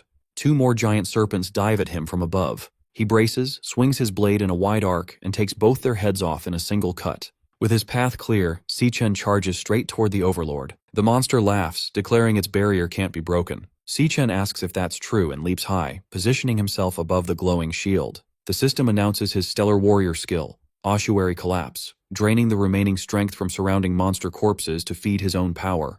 Si Chen lets out a roar. He brings his sword down with everything he has, and the barrier shatters into pieces. The Overlord stares in disbelief. Gong Ting can't believe it. His rival just destroyed the shield in a single hit. Si Chen drops his weapon and charges his fist with blinding energy. The system confirms the activation of Triple Cataclysm in crushing mode. He drives his fist through the Overlord's body, blowing it apart with a surge of raw energy. The punch slams the Overlord into the ground. As the smoke clears from the crater, the Overlord, reduced to a shadowy remnant, mutters, half dead. Standing over the broken monster, Si Chen orders it to talk. He wants to know its connection to Wrath. The Overlord is stunned, asking how a human could know Lord Wrath's name. Si Chen demands an answer. The Overlord spits back that if it knew where the Demon King was, it wouldn't be rotting in this dungeon instead of trying to break his seal. Si Chen freezes. The implication hits him. Someone in this world managed to seal Wrath away. The Overlord bursts into laughter, warning that Lord Wrath will rise again. It vows the Demon King will reclaim his armies and slaughter every last human down to the bone. The Overlord's core ruptures and dissolves into the air. Si Chen reaches out as the system activates, devouring the monster's glowing green essence. The system confirms the absorption, granting Si Chen a new Flower Mage class called Phantom Sorcerer, equipped with the Overlord's psychic attacks and barrier skills. His level jumps to 25, and he earns 3 rare black-scale snake galls. Reviewing his new class, Si Chen connects the dots. Wrath didn't just appear out of nowhere in the future. The Demon King had already been trapped in their world long before the invasion began. A massive hidden conflict happened in the past to seal him, and Si Chen knows nothing about it. His thoughts break when he notices Gong Ting limping toward him. Injured and coughing blood, Gong Ting admits he never expected to fight a dual-class user. He concedes that Si Chen is on another level and acknowledges him as the winner of their duel. Gong Ting gives his word that Si Chen's secret is safe, promising to take everything he saw today to his grave. His strength gives out. He coughs up more blood and drops against the cavern wall. Si Chen tells him to hang on. With the Overlord dead, the dungeon exit should reopen, and the guild's rescue teams will pour in any second. Then Si Chen freezes. His passive pact skill triggers, flooding his mind with a warning. The system forces a shared vision on him, showing what his contracted beast, Leo, is looking at. A hostile man radiating dark, swirling energy. Si Chen realizes where Leo is and yells his sister's name. The psychic link reveals an awakener with glowing green eyes, commanding shadowy tentacles. The man is cornering a terrified Si Yun, who clutches Leo to her chest, shielding the small cub from the creeping appendages. Late afternoon on June 24th, Si-yoon is making her way back home through the narrow streets of the city. Ever since she stepped out of the convenience store, she's had some seriously creepy shadows matching her every step. Two smirking thugs are trailing right behind her. Hidden inside her backpack, little Leo can sense the hostility too, letting out a tiny, protective growl. Feeling the backpack shift, Si-yoon asks her cub if he's sensing the danger as well, but instead of panicking, she gently holds the bag and tells her little partner to stay completely hidden inside. Rather than getting scared, Si-yoon turns back with a fierce, brave expression. Honestly, she's almost glad they followed her because her boring night just got a whole lot more interesting. She immediately taps into her survival instincts. When you're being followed, rule number 1 is to get somewhere crowded. Charging down a flight of stairs, she heads straight for the bustling market district. At this time of evening, the local restaurant row is absolutely packed. Using the chaos of the dinner rush to her advantage, she quickly slips into the massive crowd, effortlessly blending in with the shoppers and diners to break her stalker's line of sight. Behind her, the thugs are quickly losing ground. The beanie-wearing guy starts aggressively shoving people aside, frantically trying to force his way through the dense crowd. But Si-yoon's evasion game is on point. The exact millisecond they get distracted by the busy crowd and look away, she vanishes into thin air. The two thugs are left standing in the middle of the street in absolute shock. They panic, looking around for any sign of her. Meanwhile, Si-yoon makes a quick run into a quiet, secluded alleyway to hide. She catches her breath and looks back, relieved to confirm that the creepy stalkers are finally gone. Just as Si-yoon thinks she's managed to escape, a heavy step echoes right in front of her. She stops dead in her tracks, startled to find a shady older man with slicked-back white hair standing on the steps of her own apartment building. Casually puffing on a cigarette, he mockingly complains that he's been waiting forever because the building's door is locked. Her heart drops as she realizes this was a coordinated setup. Horrified, Si-yoon backs away, demanding to know who they are and how on earth they figured out exactly where she lives. Before she can get any answers, the two thugs from earlier catch up and block her exit, laughing about how the little chick can certainly run fast. Realizing she is completely cornered, Si-yoon tries to make a desperate break for it, dashing down the corridor, while the gang of hunters laugh maniacally at her futile attempt. But these guys aren't just ordinary street thugs. They're awakeners. Suddenly, a blast of ice magic shoots out, instantly freezing her foot solid to the ground. The sudden momentum sends her crashing face first onto the hard pavement, knocking her backpack away. Her foot is completely shattered in ice as a glowing blue, frost-coated hand looms over her. The disgusting beanie thug stands over her, drooling like a psycho. He mockingly asks if she's all tuckered out, telling her to take a little breather and keep him entertained for a while. Just as the creepy stalker is about to lay his hands on her, Si-yoon screams out in panic. But before the creep can even touch her, a giant spectral paw slams directly into his face with insane force, sending him flying backward through the air and crashing brutally onto the pavement, which even surprises the white-haired leader. A heavy thud rattles the pavement. Stepping directly in front of a trembling Si-yoon is a colossal, majestic white lion. Si-yoon is shocked, staring at the majestic, glowing beast. Her eyes widen in pure disbelief as she realizes this legendary predator is none other than her little Leo.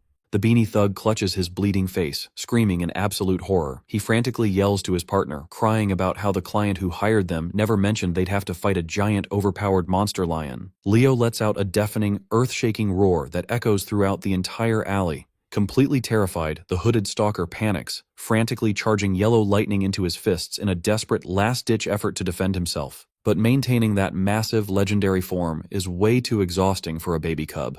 Right after his big, heroic entrance, Leo's energy runs out, and he immediately de-transforms, shrinking back down into his cute, tiny self before tumbling onto his back, completely dizzy. Seeing her fluffy little guardian instantly pass out from exhaustion, Si-yoon panics and immediately scoops her tiny champion up into her arms as she frantically checks to see if he is going to be okay after expending all his energy. Watching the legendary lion immediately shrink back into a helpless, dizzy baby, the white-haired leader looks on with utter disappointment. He scoffs, muttering that he actually thought the beast was going to be something special. With a cold snap of his fingers, he decides to end this game and reveals his own terrifying awakener power. Massive, thorny wooden roots violently rip right through the concrete floor, swarming the narrow alleyway as he sneers that the cub couldn't even maintain its form for 10 seconds. The giant, writhing vines swirl and coil around Si-yoon, trapping her in a thorny, living cage. Clutching a dazed Leo tightly to her chest, she desperately warns the man to stay back. But her warnings mean absolutely nothing to a seasoned killer. Coiling the sharp, thorny branches closer and closer to her face, the leader coldly tells her not to waste his time. He gives her a terrifying ultimatum. She can hand the beast over herself or he'll gladly tear it away from her corpse. Just as the leader is about to close his trap, Leo's eyes shine, and the legendary contract skill triggers. Stellar Warp. Consuming his mental control, a massive warp portal opens, and in a flash of pink light, Si-Chen teleports directly to Leo's location and delivers a devastating kick straight to the leader's face. The sheer kinetic force of the teleport strike sends the thug flying backward like a ragdoll, crashing brutally through the metal alleyway bins. Si-Chen calmly turns to his sister and apologizes for being late, casually explaining that his dungeon business took a bit longer than expected before asking if she and Leo are doing all right. The hooded thug is completely bewildered, wondering where this overpowered monster of a guy suddenly spawned from. Still deeply shaken, his sister frantically tries to explain the situation, warning him that she has no idea how they tracked her down and that they are all high-level awakeners. But Si-Chen just looks back with a reassuring smile, telling her to take a deep breath because her big brother is here now. Meanwhile, the leader emerges from the rubble.